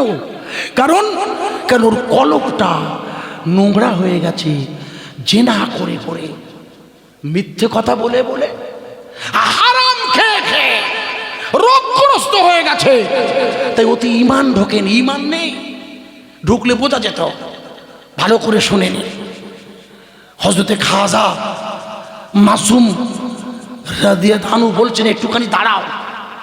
দুটো লোক আসে বাংলা থেকে। কোথা থেকে? দিল্লি কোথায় আর বাংলা কোথায়? বাংলা মানে পশ্চিম বাংলা। এখন এখান থেকে দিল্লির দূরত্ব 1700 কিলোমিটার, কমপক্ষে 1700-1800 হবে। উনি ওখান থেকে বসে বসে যখন বলছেন, বাদশাহ আলমগীর বলছে, আপনি কি বলছেন? আপনি বসে আছেন তো দিল্লি জামে মসজিদে, আর পশ্চিম বাংলা থেকে লোক আসছে, আপনি দেখতে পাচ্ছেন? বলে হ্যাঁ। বলে কি করে দেখছেন? বলে কেন? আমি দেখতে পাচ্ছি। আবার কি করে দেখবো? বলে কেন, কি করে দেখছেন? বলে ওমর ফারুক মদিনার মসজিদে খুতবা দিতে দিতে 500 কিলোমিটার দূরে যুদ্ধ হচ্ছে, ইয়া সারিয়াল জাবাল বলেছিল কি করে? মনে করে দেখুন, মদিনার মসজিদে ওমর ফারুক খুতবা দিচ্ছে, আর 500 কিলোমিটার দূরে সেনাপতি যুদ্ধ করছে, শত্রুরা ওনাকে ঘিরে ধরেছে, মেরে ফেলবে। ওমর ফারুক বলছে, ইয়া সারিয়াল জাবাল, এ সারিয়া, পাহাড়ের দিকে সরে যাও। ইরিন নাম ইমান। মদিনায় দাঁড়িয়ে কলবের চোখে করেছে, একবার জোরে বলুন। এটা ঈমান। দাদা হুজুর নিরির মেহনত করেছেন। মুজাদ্দেদ আল-ফেসানি, খাজা মাসুম, গরিবে নওয়াজ খাজা বাবা, আব্দুল কাদের জিলানী, মহিউদ্দিন, এই বাহাউদ্দিন নকশবন্দি এই ঈমানের দাওয়াত দিয়েছেন। আমার ওয়াজ বোঝা যাচ্ছে কি ভাইয়া? আপনারা কি বুঝতে পারছেন কিনা জানি না, একটু শুনে যান, শুধু না পারলেও শুনলে লাভ আমার। বলছি বাংলা থেকে দুটো লোক আসছে। হ্যাঁ, এই দুটো লোককে, একজন হচ্ছেন ফুরফুরার, বর্তমান ফুরফুরা প্রতিষ্ঠাতা বলে দাবি করছেন দাদা হুজুরের, কিন্তু মূলত ইতিহাস খুঁজলে হোসাইন আহমদ বুখারী হচ্ছে ফুরফুরার প্রতিষ্ঠাতা। বাবা আমাকে যেন মারবেন না আপনারা, অনেকে আমার মারতে পারে। দাদা হুজুরের ঊর্ধ্বতম পঞ্চম পুরুষ হজরতে মোস্তফা, ইনি আর একজন বসিরহাটের আল্লামা লিখেছে, বাংলা থেকে হেঁটে হেঁটে দিল্লির জামে মসজিদে, বাদশাহ শাহজাহানের মসজিদে বাদশাহ আলমগীর বসে আছে, বায়াত হবে বলে হেঁটে হেঁটে যাচ্ছে, আর বাদশাহ আলমগীরকে অপেক্ষা করতে বলছেন, দুজন লোক না আসা পর্যন্ত আপনাকে বায়াত করব না, যদি চলে যেতে চান যান, আপনি যুদ্ধে যান। বসে আছে উনি, বসিরহাটের বড় মাওলানা, নাম শুনেছেন? আল্লামা রুহুল আমিন শাহ। ওনার লেখা আমার জীবনী আছে ওনার লেখা বাজারে, ওনার সব কেতাব একটু পড়ে দেখবেন। এই আল্লামা রুহুল আমিন শাহ রহমতুল্লাহ লিখেছেন, আধ ঘন্টা পর ওই দুজন লোক উকি মেরেছেন। উকি মেরেছেন কে লিখেছেন বলুন? বলুন বসিরহাটের আল্লামা, আমি নয়। বইটার নাম দাদা হুজুর আবু বকর সিদ্দিক রহমাতুল্লাহ বিস্তারিত জীবনী। এত বড় মোটা বইটা দেখে নেবেন, হুজুর ইমাম সাহেব আছেন তো, কাল দেখে নেবেন। লিখেছেন উনি বসিরহাটের আল্লামা। তিনি কি করতে পারতেন? তিনি এই চোখে দেখতেন আর এই চোখে গুনতেন। আপনি মনে করে দেখুন হুজুর ইমাম সাহেব ময়মনসিংহ বাংলাদেশে দাদা হুজুরের সাথে বসিরহাটের আল্লামা গিয়েছেন। হুজুরকে দাদা হুজুর বললেন, বাবা রুহুল আমিন আপনি আসরের নামাজ পড়িয়ে দিন। স্থানীয় আলেমেরা বলছে, আমরা এত বড় বড় আলেম থাকতে বসিরহাটে সেই মৌলবী নামাজ পড়াবে? নামাজ শেষ হয়ে গেছে 4 রাকাত। হুজুর বললেন, ও বরিশাল নোয়াখালীর আলেমেরা, আজকের আসরের জমাতে কত লোক হয়েছে দেখুন তো আপনারা। বলে হুজুর আপনার মাথা খারাপ দেখছি, কত লোক নামাজ পড়েছে আমরা জানি। বোঝা যাচ্ছে?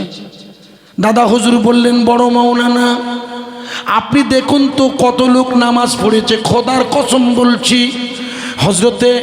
হজরতে আল্লামা রুহুল আমিন শাহ রহমাতুল্লাহ লিখেছে, আমার পীর সাহেব যখন বললে, আমি ডান দিকে পৃথিবীর শেষ প্রান্তর, কিছুই দেখতে পেলাম না।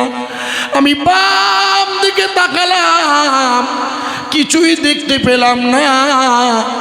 আমি মাটির দিকে তাকালাম, শেষ ঠিকানা, কিছুই নজরে এলো না। আমি আকাশের দিকে তাকিয়ে আরশে মুআল্লায় লেখা দেখলাম ৯৯৯৯ জন লোক আজ জমাতে নামাজ পড়েছে। জোরে বলেন। দাদা হুজুর বলেন, দাঁড়াও, আমি আবু বকর বলছি, কেউ উঠবে না, খবরদার। গুনতে থাকো। একটা একটা করে গুনছে ৯৯৯৯ জন। দাদা হুজুর হাত ধরে বললে, আপনি আমার খলিফা, আমার মুরিদ, একটু বলবেন কিভাবে বললেন? বলে হুজুর আপনি তো সব জানেন। বলে হ্যাঁ আমি জানি। বলে হুজুর ডান দিকে কিছু পেলাম না, বাম দিকে শূন্য, মাটির দিকেও শূন্য। আমি কল্প দিয়ে আকাশের দিকে তাকিয়ে দেখছি আল্লাহর ফেরেশতারা আরশে মুআল্লায় হিসেব রেখে ঝুলিয়ে দিয়েছে। জোরে বলুন। তাহলে নামাজিরা আরশে মুআল্লা দেখতে পায়, বোঝা যাচ্ছে ওয়াজ। ভালো করে ওয়াজ বুঝবেন। আপনি বলছিলেন নামাজিরাই আর সে আজিম দেখতে পায়, বোঝা যাচ্ছে? হঠাৎ দুজন লোক হাজির হয়েছে। একজনের নাম মোস্তফা, যাকে আপনার ফুরফুরার ইতিহাসে পড়েছেন, মোস্তফা মাদানী রাহমাতুল্লাহ আলাইহি। নাম শুনেছেন কিনা আগে হ্যাঁ না বলুন।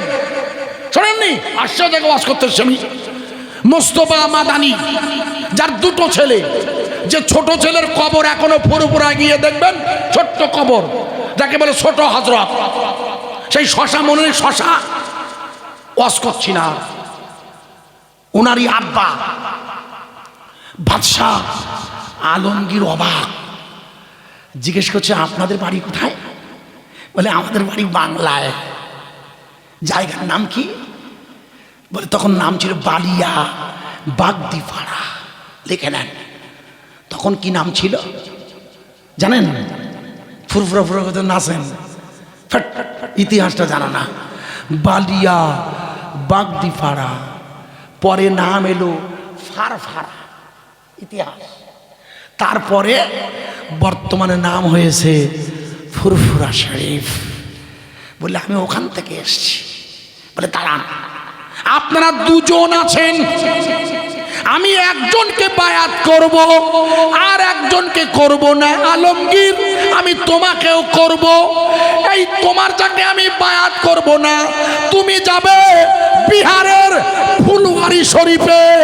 আর এ আলমগীর আর মোস্তফা, তোমরা হাত বাড়িয়ে দাও, আমি তোমাদের দুজনকে বায়াত করিয়ে কলবে ঈমান এনে দিচ্ছি।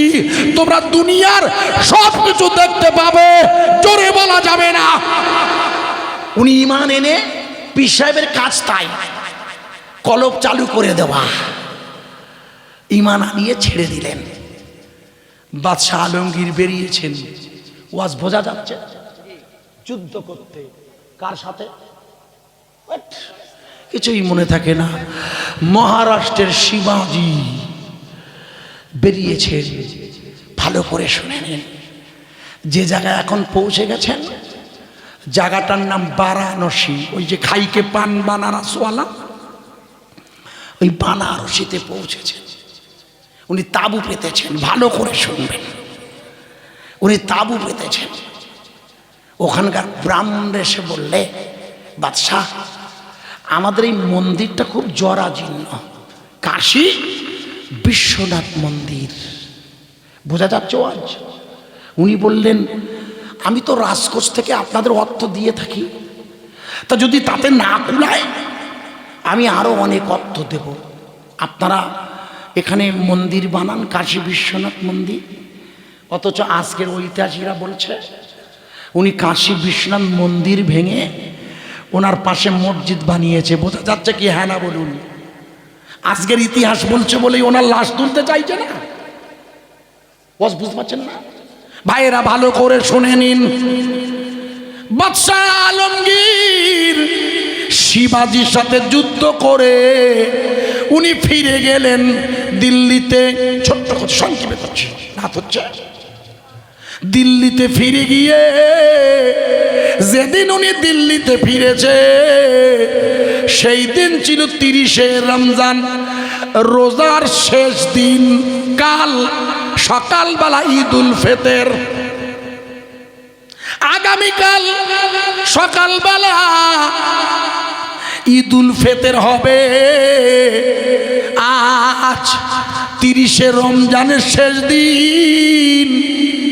বাদশাহ আলমগীর ওরফে জিন্দা পীর, উনি মাগরিবের নামাজের পরে নিজের কামরায় বসে বসে পবিত্র ঈদুল ফিতরের চাঁদ রাত উনি আল্লাহর কুরআন শরীফ হাতে কাগজে লিখছেন।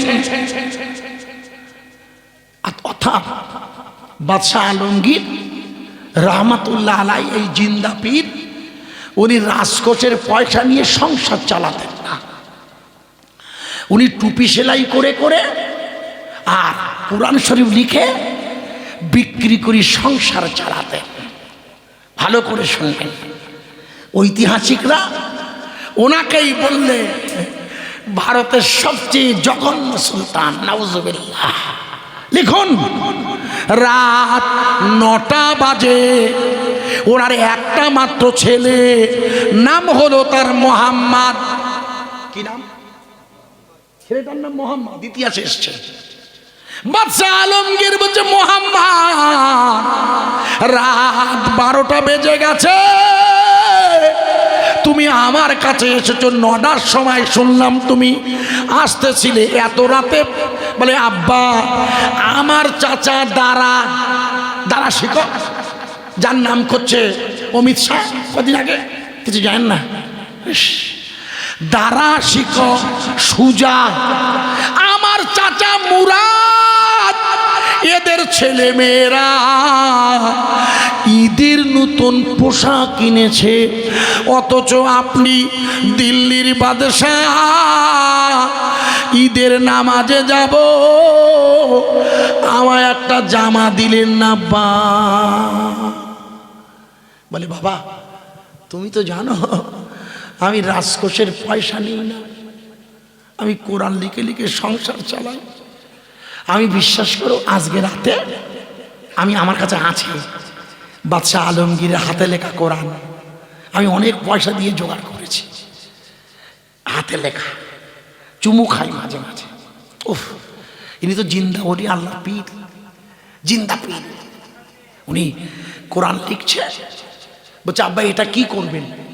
বলছে, এইটা ফজর পর্যন্ত লিখব, লিখে দিল্লির জামে মসজিদের পাশের মিনা বাজারে বিক্রি করব। ওই বিক্রি করা টাকা দিয়ে নতুন ঈদের জামা কিনে দেবো তোমার। একটু জোরে বলবেন না? অথচ গোটা ভারতবর্ষের বাদশা ছিলেন না উনি। আরে উনি তো হযরতে মোস্তফা মাদানিকে হাজার হাজার বিঘে জমি দিয়েছিল। এই যে ফুরফুরার যে উজল পুকুর যে জমি, কার? আশ্চর্য ইতিহাস জানেন না? এ তো বাদশাহ আলমগীরের দেওয়া। কেন? ওই মোস্তফা, জানার নাম খাজা মাসুম হুজুর, রব্বানি হুজুর বললেন, খাজা মাসুম, যে তোমার নাম আজ থেকে মাদানি, সেখান থেকেই তো মোস্তফা মাদানি, তুমি আমার পীর ভাই। এক পীরের হাতে বায়াত হলে তারে পীর ভাই বলে। বলে, তুমি আমার পীর ভাই, এই জায়গা সব তোমাকে দিলাম, তুমি দেখাশোনা করবে। তো পীর সাহেব বলেছিলেন মোস্তফা মাদানি, আমি এত জায়গা জমি কি করব?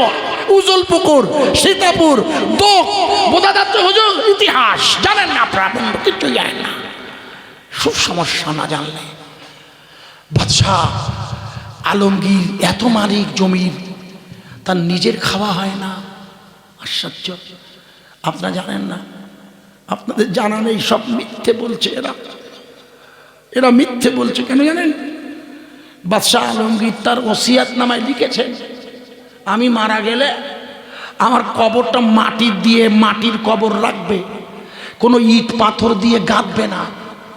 খোদার কসম বলছি, ওই যে মোবাইলে যে রওজা দেখছেন ঔরঙ্গাবাদে, বোম্বাইয়ের, ওটা ওনার হাতে বানানো নন, ওটা ইংরেজরা ওনার সম্মান দিয়ে করেছিল। ইংরেজরা, যে ইংরেজরা সবাই বলছে ইংল্যান্ডের ইংরেজরা বিরুদ্ধে, সেই ইংরেজরাই বাদশাহ আলমগীরের কবরটা ভালো করে দিয়েছে, যেটা এখন ছবিতে আছে। উনি বলেছিল, আল্লাহ আপনারা আমাকে মাটিতে রাখবেন, মিনহা খলাকনাকুম ওয়া ফিহা নুইদুকুম। ওনার ছেলেকে বলছে, বাবা কিছু একটু বাকি আছে, কোরআন লিখতে একটু বাকি আছে।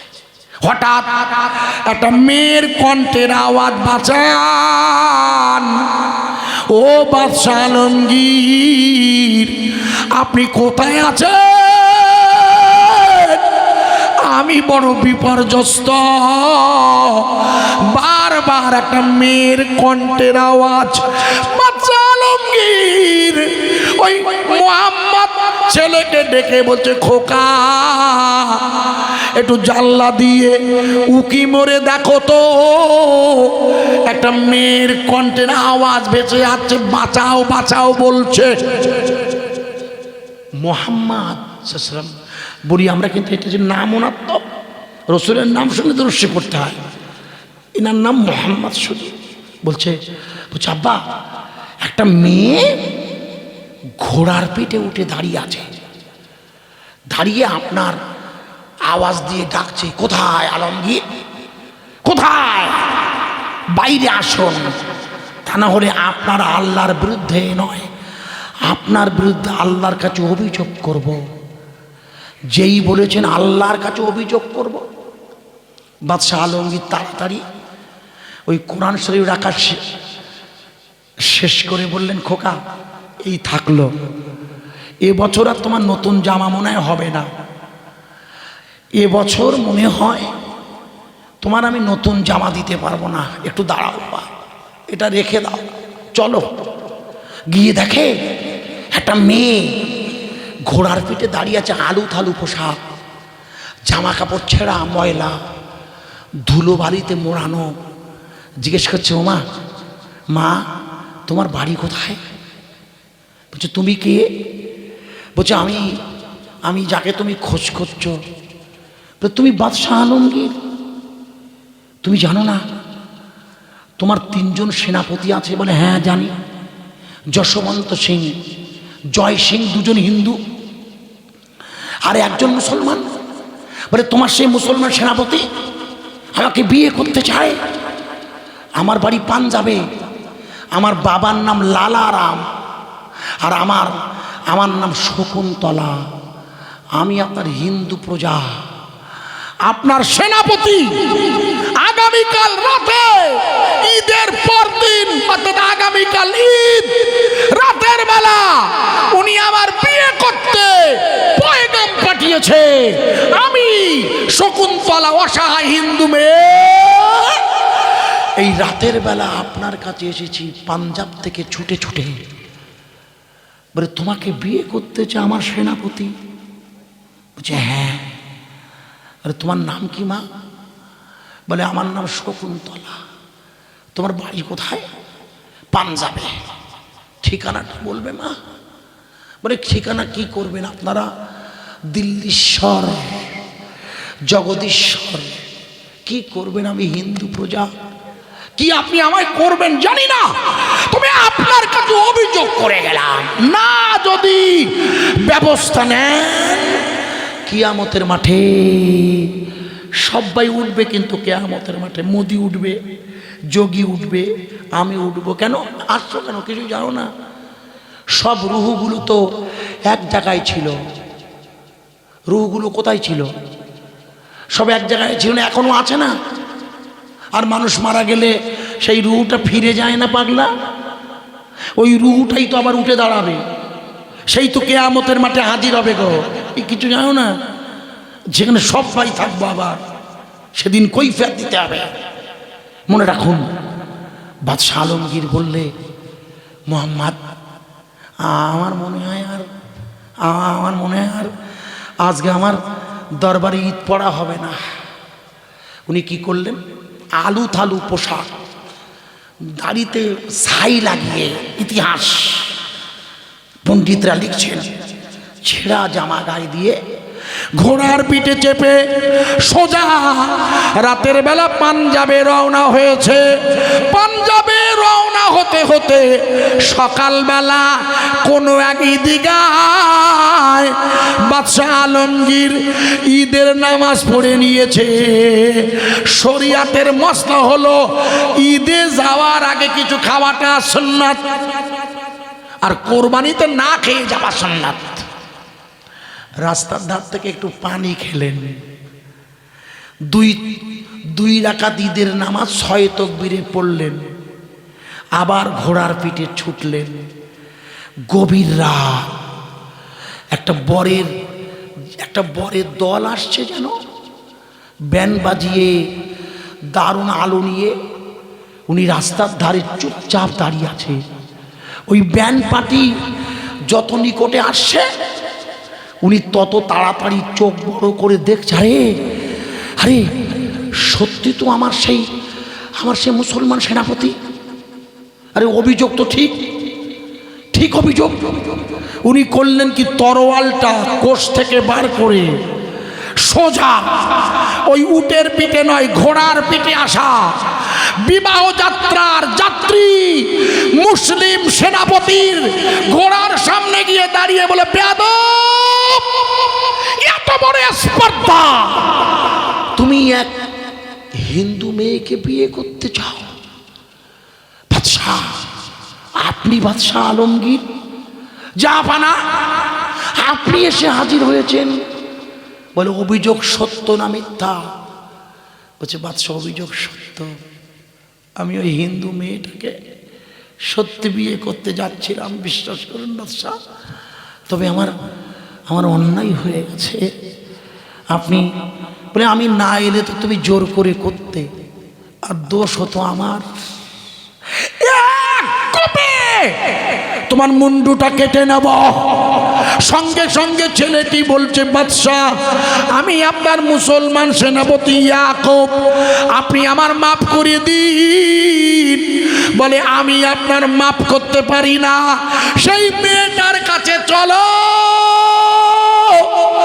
যে মেয়েটাকে তুমি বিবাহ করতে চাও। বাদশাহ ব্যান্ড পার্টি নিয়ে নয়, ব্যান্ড পার্টি সরে গেলে বাদশাহ আলমগীর ওই ভিড়ের মধ্যে মিশে সোজা মেয়েটার বাড়ির কাছে দাঁড়ালে মেয়েটার লোকজন আতঙ্কে কাঁপছে। আর এই ঘোড়ার পিঠ থেকে এই মুসলমান সেনাপতি নেমে দৌড়ে শকুন্তলার হাত দুটো জড়িয়ে ধরে বলছে, মা, আমার মা, আমার বড় অন্যায় হয়ে গেছে, তোমাকে বিয়ের প্রস্তাব দেওয়া মা। বাদশাহ আলমগীর বাইরে বেরিয়ে এসে বলছে, খুকি, আমার মেয়ে ও তোমার কাছে ক্ষমা চাইছে মা। একই বাদশাহ, আপনি এসেছেন দিল্লি থেকে? বলে, হ্যাঁ মা, তুমি না কিয়ামতের মাঠে তুমি না আমার বিরুদ্ধে অভিযোগ করবে? এই এলাকার এই ওস্তাগার পাড়ার যুবকরা পায়ে ধরে বলছি, শোনো, কিয়ামতের মাঠে কোনো অবস্থাতেই পা তুলতে পারবে না যতক্ষণ প্রথমেই নামাজের হিসাব না দেবে। আল্লাহ পাক যে 5টা প্রশ্ন করবে, এই পাড়ার যুবকরা প্রথমেই প্রশ্ন করা হবে, আপনি আল্লাহর ইবাদত করতেন দুনিয়ায়? নামাজ ফার্স্ট। কথা বোঝা যাচ্ছে কি? আর কবরে হবে ঈমানের প্রশ্ন। মুনকির নাকিরের সওয়ালের জবাব, ওটা ঈমানের প্রশ্ন। এখানে শুরু হবে নামাজ দিয়ে। ওস্তাগার পাড়ার ছেলেরা মসজিদ বানিয়েছ, যোগ্য ফুরফুরার আওলাদ রেখেছ, রক্ত রেখেছ, তার পিছনে নামাজ পড়ুনি, প্রথম কৈফিয়ত দাও। বাদশাহ আলমগীর বলছে, মা, তুমি আমাকে কিয়ামতের মাঠে দোষী সাব্যস্ত করবে না মা? আমি তাই ঈদের নামাজ পড়িনি মা, রাস্তায় পড়েছি মা। বলে, আব্বা, আমি আপনাকে কিছু খাওয়াবো, আমি আপনার হিন্দু মেয়ে, কিছু খাবেন আব্বা? বলে, 1 গ্লাস পানি দিতে পারো শকুন্তলা? বলে, শুধু পানি খাবেন হিন্দুর বাড়িতে? শুধু পানি খাবেন? তা বাবা দাও, একটু পানি দাও। উনি পানিটা খেয়ে ইতিহাস খুলে দেখবেন, ঘোড়ার লাগাম ধরে ঘোড়ার পিঠে উঠছে যাবে। বলছে, দাঁড়ান বাদশাহ, আমি আপনার হিন্দু মেয়ে, আপনাকে একটু কদম বুচি করব, একটু সালাম করব। বাদশাহ আলমগীর ঘোড়ার পিঠে উঠে রওনা হয়েছে। ইতিহাস খুলে দেখবেন, শকুন্তলা তার বিয়ের জামা কাপড়ের পোশাক খুলে ফেলে ওর বাবা তৎকালীন পাঞ্জাবের মন্দিরের পুরোহিত লালারাম ওকে সাথে করে নিয়ে গোটা ভারতবর্ষে মুসলমানদের দুয়ারে দুয়ারে ঘুরে ভিক্ষা করে করে, আপনারা যেমন ওস্তাগার পাড়ায় ওই লোকের কাছ থেকে চাঁদা নিয়ে এই ছোট্ট মসজিদটা করেছেন। এই পাড়ার যুবকদের পা দুটা ধরে বলি, খোকা আমার খোকা, আজান হলে বাড়িতে ঘুমাবে না। ওগো বয়স্ক মুরব্বীরা, এই এই এই পবিত্র পিপুলল্যান্ড ওস্তাগার পাড়ার এই মসজিদে মুয়াজ্জিনের কণ্ঠের আওয়াজ, আসসালাতু খায়রুম মিনান নাওম। তাড়াতাড়ি ঘুম থেকে উঠে যাবে শকুন্তলা আর লালারাম গোটা ভারতবর্ষে ঘুরে ঘুরে মুসলিমদের দুয়ারে দুয়ারে ভিক্ষে করে টাকা তুলে একটা মসজিদ বানিয়েছে বাবা। হিন্দু মা শকুন্তলা, হিন্দু ব্রাহ্মণ লালারাম টাকা তুলে তুলে একটা মসজিদ বানিয়েছে। শুনে নাও পিপুলল্যান্ড। ওই মসজিদটার বর্তমান নাম হলো ধরে রাখি মসজিদ। জোরে বলা যাবে না, আরো জোরে বলা যাবে। যে বাদশা মসজিদ বানায় সেই বাদশা মন্দির ভেঙে মসজিদ বানাতে পারে? আরে চিল্লে বল। যে বাদশা হিন্দু নারীর ইজ্জত রক্ষা করে সেই বাদশা মাটির তলায় মন্দিরের ভিত দেখতে ওখানে মসজিদ বানাতে পারে কি? হ্যাঁ না বলুন। কাশী বিশ্বনাথ মন্দিরের ভিত ভেঙে বাদশাহ আলমগীর মসজিদ করতে পারে না, যেহেতু উনি ওনার কলব দিয়ে মাটির তলা দেখতে পায়। তাই মাটির তলায় যদি শিবের মন্দির থাকে সেটা ভেঙে মসজিদ করলে আমাদের কি নামাজ হয়? একটু জোরে বলুন, আরো জোরে বলবেন না? এই জন্য ভারতবর্ষের কোনো মসজিদ কোনো মন্দির ভেঙে নয়, বিশ্বাস করুন, ইতিহাস নয়, প্র্যাকটিক্যাল। বিসমিল্লাহ বিসমিল্লাহ। আল্লাহ আপনার শুকর আদায় করছি। আজ 2025 সালে এরা রামের নামে ধর্মের নামে চারিদিকে রামনবমী স্লোগান দিয়ে মসজিদগুলোকে আতঙ্ক করে দিতে চাইছে। এরা এরা এরা ওই দোলযাত্রার নামে মসজিদের পাশ দিয়ে মিছিল বার করে সাম্প্রদায়িক গন্ডগোল বাঁধাতে চায় উত্তরপ্রদেশের সম্ভলের মাটিতে। পশ্চিম বাংলাও এরা এরা চাইছে সাম্প্রদায়িক বিভাজন বাঁধিয়ে দিয়ে মসজিদগুলো ভেঙে ফেলতে। আমি আপনাদের জিজ্ঞেস করছি, গোটা পৃথিবীর সব শক্তি যদি এক হয়ে যায়, ওস্তাগার পাড়ার মসজিদ চলবে না, বন্ধ হবে। আরো জোরে, আর একটু জোরে। সেদিন ছিল শুক্রবার, জুমার দিন। তারিখটা হলো 10ই মুহররম। বাদশার নাম হলো হযরতে হুসাইন রাদিয়াল্লাহু তাআলা আনহু। স্থানটা হলো কারবালার ময়দান। সময় হলো দুপুরবেলা। হযরতে হুসাইন তার সৎ মামা সীমারকে জিজ্ঞেস করছে, সীমার সীমার যিনি সৎ মামা জিজ্ঞেস করছে, মামা আপনি কি আমাকে 2 রাকাত জুমার নামাজ পড়তে দিতে পারেন না? জুমার আজান হয়ে গেছে। এজা নুদি আলিস সালা লিয়াউমিল জুমা, জুমার আজান হয়ে গেছে, আপনি আমাকে 2 রাকাত জুমার নামাজ পড়তে দেবেন না? কে বলুন তো? সীমার। কে ইনি? ইয়াজিদের সেনাবাহিনীর লোক, হযরতে আলী কাররামাল্লাহু ওয়াজহার শালা। মা ফাতেমা মারা গেলে হযরতে আলী এনার বোনকে বিয়ে করেছিল, সেই সূত্রে মামা ভাগনা।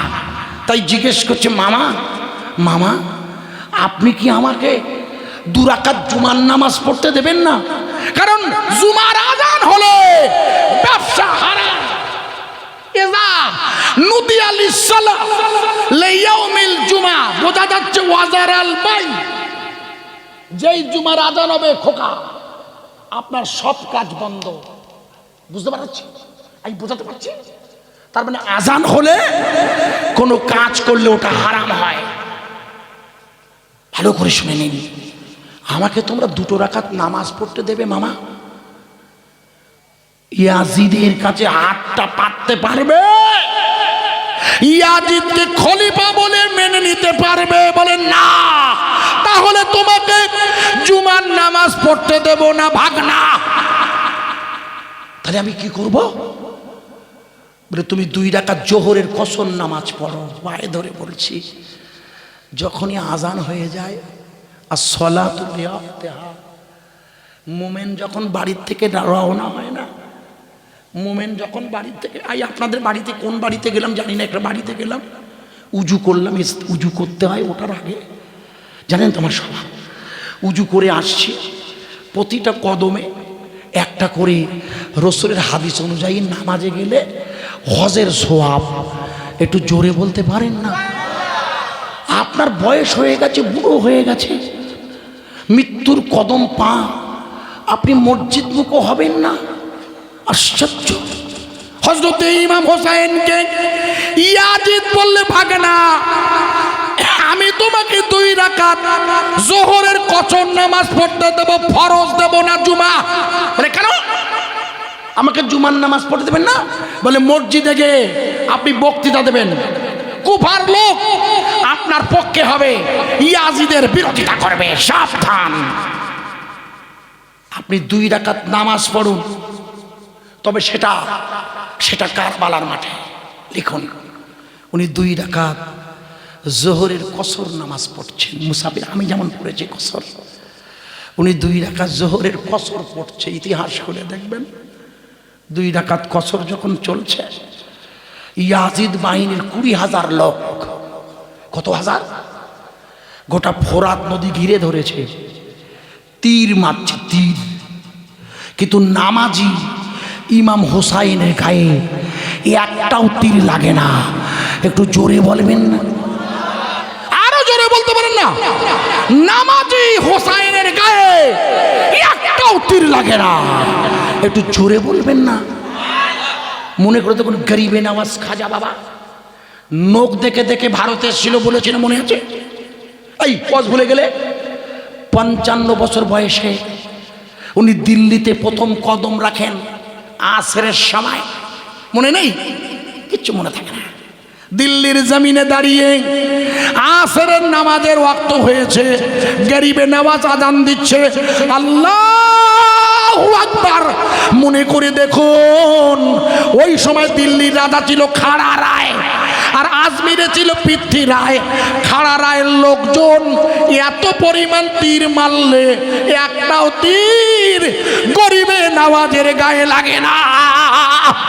খাজা বাবা, বাবা খাজা আসেন এখন আজমিরে। খাজা বাবা, বাবা খাজা, যার রওজায় প্রধানমন্ত্রী এবার 2 লাখ টাকা চাদর পাঠিয়েছে, মনে করে দেখো।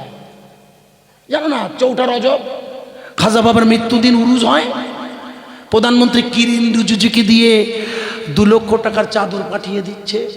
একদিকে চাদর পাঠাচ্ছে, আর একদিকে ওই খাজা বাবার রওজার তলায় শিব মন্দির খুঁজছে। কি পাগলা, আমার ব্রেন কাজ করে না। গরিবে নওয়াজ খাজা মঈনুদ্দিন চিশতি আজমিরিকে ধরে ওরা আগুনের মধ্যে ফেলে দিয়েছিল। ইতিহাস বলছি, আগুন জ্বলছে, খাজা বাবা জ্বলে না।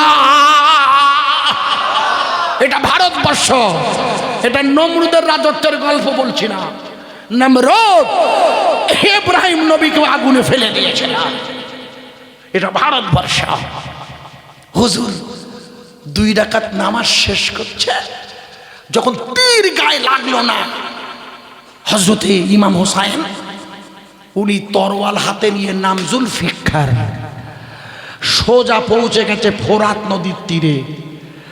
আজলা কেটে পানি তুলে গায়ে দিতে যাবে, আজলা কেটে হঠাৎ মা ফাতেমা তো জোহরার কণ্ঠস্বর, হোসাইন হোসাইন, ওদের দেওয়া পানিটা খাবে না, তোমার নানা তোমার জন্য আবে কাউসারের পানি নিয়ে অপেক্ষা করছে। জোরে বলুন, ইন্না আতাইনা কাল কাউসার। ওদের ওই নোংরা পানিটা খাবে না। কে বলছেন? আরে জোরে বলুন। উনি পর্দা নিয়েছে কবে গো? উনি পর্দা নিয়েছে 10 হিজরি 11 হিজরি রমজান মাসে। আর কারবালা যুদ্ধ হয়েছিল 61 হিজরিতে। 50 বছর পর ছেলেকে মা ফাতেমা ডাকছে। তার মানে পিপুল ল্যানের মাদ্রাসা পাড়া, পিপুল ল্যানের ওস্তাগার পাড়া সহ গোটা পিপুল ল্যানে যত কবরবাসী আছে না, তারা এই জলসার দোয়ার লোভে দাঁড়িয়ে আছে। খোকা, এটা হচ্ছে শরিয়াতের মসলা। তার মানে মৃত্যুর পরেও কথা বলতে পারে। মা ফাতেমা ডাকছে, খোকা হোসাইন। যেই মায়ের কণ্ঠের আওয়াজ শুনেছে ইমাম হোসাইন অন্য মনস্ক হয়ে গেছে। আমার মা, আমার মা, এতদিন পরে আমার মা আমায় ডাকছে, ওই পানি খেও না। অথচ গতকাল রাতে জয়নাল আবেদিন পানি পানি করে জিভ চুচ্ছিল, মনে নেই হুজুর? ইতিহাসে আছে, দেখেন না আপনারা, জিভ চুচ্ছিল। আমি ওদের পানি খাবো, এই এই এই চিন্তাটা মাথায় ঢুকে গেল, যেই একটু অন্য মনস্ক হয়ে গেল, দুনিয়া ঢুকে গেল, দুনিয়া। আমার কথা বোঝা যাচ্ছে না? উনি এতক্ষণ আল্লাহর প্রেমে ছিল, যেই দুনিয়া ঢুকে গেছে, সীমার সুযোগ পেয়েছে, বলে কে আছে ইমাম হোসাইনের মুন্ডুটা কেটে নাও।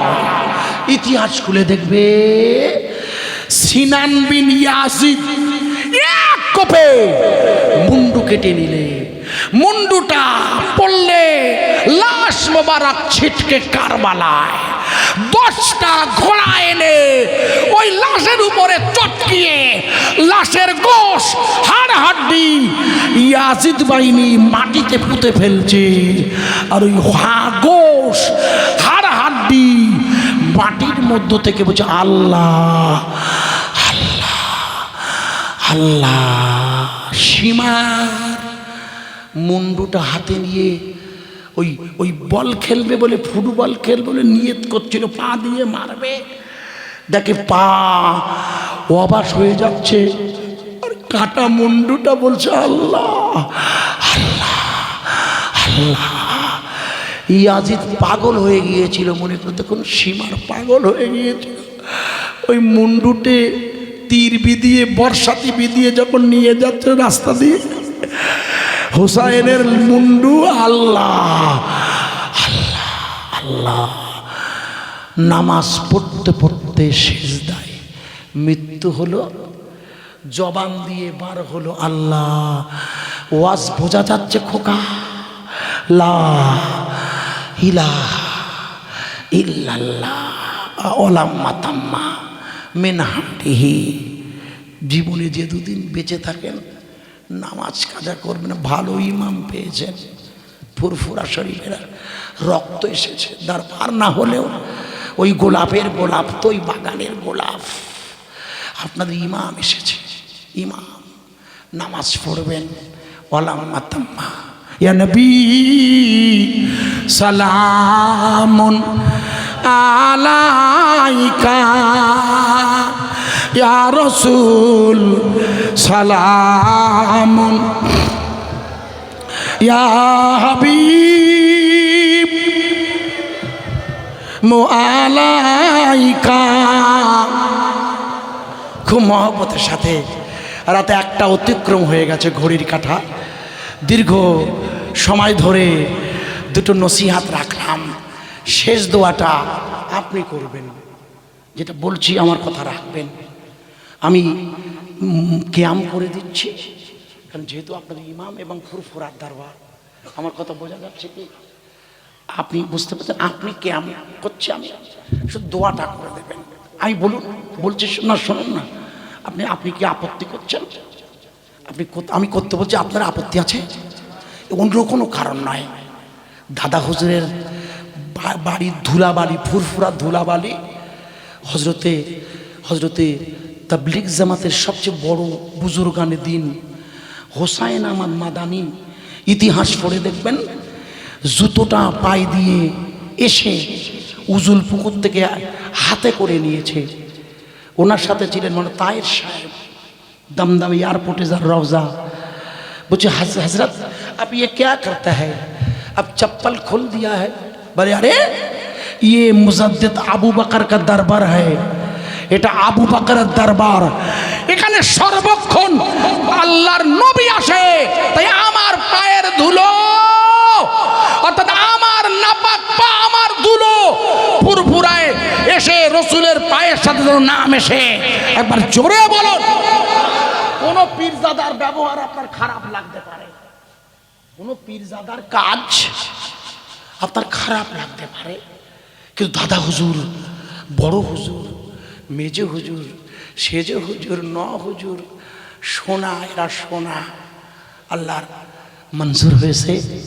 সেই দরবার শরীফের ফুরফুরা ইমাম রেখেছেন, ইয়া নবী সালামুন, ইয়া রাসূল সালামুন আলাইকা,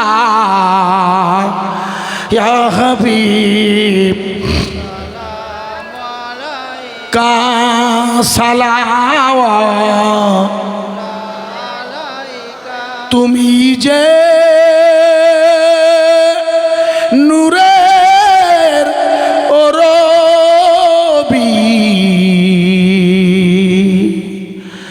নিখিলের ধ্যানের ছবি, তুমি না এলে দুনিয়ায়, আধারে ডুবি তো সবাই, নবী কায়া রাসূল সালামুন কা, ইয়া হাবিব কা সালাওয়াত,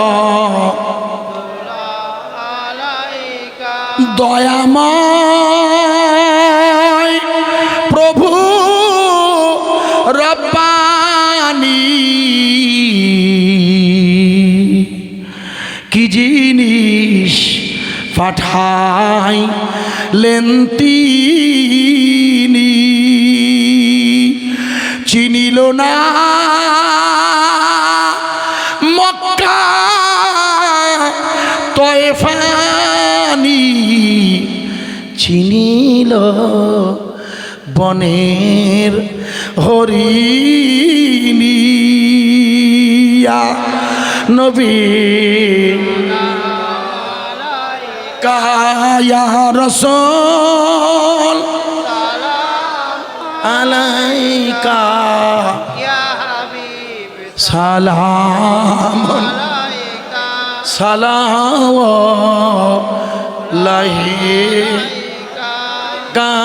সবাই বসে যাই, ইয়ার সবাই, না না তাবারুক নেবে, দোয়া হবে, তাবারুক তো নেবেই, বলবো শুধু না, বিরিয়ানি তো মানে প্যাকেট করে দেখছি না, প্যাকেট করছি, নারায়ে তাকবীর, আমি দেবো, আমি বলছি তাবারুক আছে, বিরিয়ানি মানে তাবারুক দেয়া হবে, যারা আছে প্রত্যেকে তাবারুক দেয়া হবে, সেটা বলবেন যে তাবারুক নেই। হুজুর তো বলছে, আমি একটু বলে দিচ্ছি, তাবারুক দেবেন এখানে, না নিয়ে যাবেন।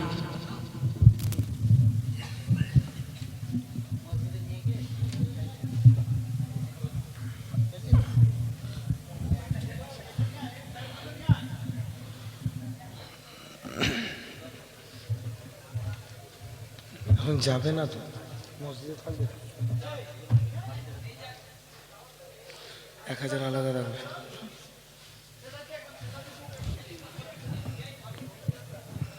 সকলে দরুদ শরীফ পড়ি। আল্লাহুম্মা সাল্লি আলা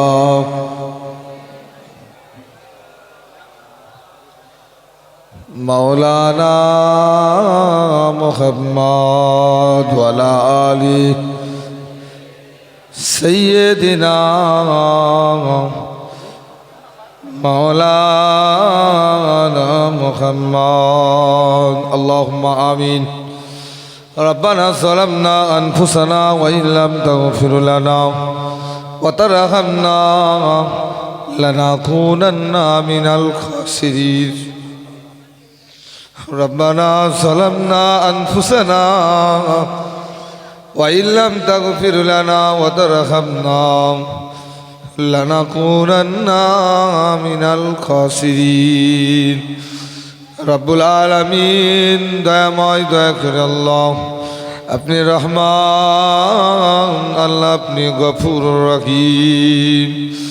আয় আল্লাহ, রাতের গভীর রাতে আল্লাহ আপনার দরবারে আল্লাহ বিক্ষোভের মতন দুটো হাত তুলিছি আল্লাহ। আয় আল্লাহ, আমাদের প্রত্যেকের আমিন কবুল করে নাও। আয় আল্লাহ, খাস করে আল্লাহ মাখির থেকে রাতের অন্ধকার পছন্দ আল্লাহ। আল্লাহ ওলামা হজরতরা যা কিছু কোরআন হাদিস থেকে পড়েছে আল্লাহ। আল্লাহ হদম গুনাহগার আল্লাহ যা কিছু পড়েছে আল্লাহ, পড়ার মধ্যে বলার মধ্যে যদি ভুল বিয়াদবি গুস্তাই হয়, মেহরবানি করে মাফ করে কিছু সওয়াব দেবেন। মুফাক্কার আর মওসুদা সাইয়্যিদুল মুরসালিন রহমাতাল লিল আলামিনের দরবারে পৌঁছে দিন। আল্লাহ খাস করে মক্কা শরীফ, মদিনা শরীফ, জান্নাতুল বাকিয়া, জান্নাতুল মুআল্লা হুজুরদের দরবারে সব পৌঁছে দিন। খোলাফায়ে রাশিদিনদের দরবারে সব পৌঁছে দিন। তবে তাবিঈন, সিদ্দিকিন, সালিহিন, বুজুর্গানে দিন আরিফ বিল্লাহ হুজুরদের দরবারে সব পৌঁছে দিন। আল্লাহ খাস করে আল্লাহ বদরের যুদ্ধে, খন্দকের যুদ্ধে, উহুদের যুদ্ধে যত শহীদানা শুয়েছে আল্লাহ, সকলের আরওয়াহ পাকে সব পৌঁছে দিন। আল্লাহ খাস করে আল্লাহ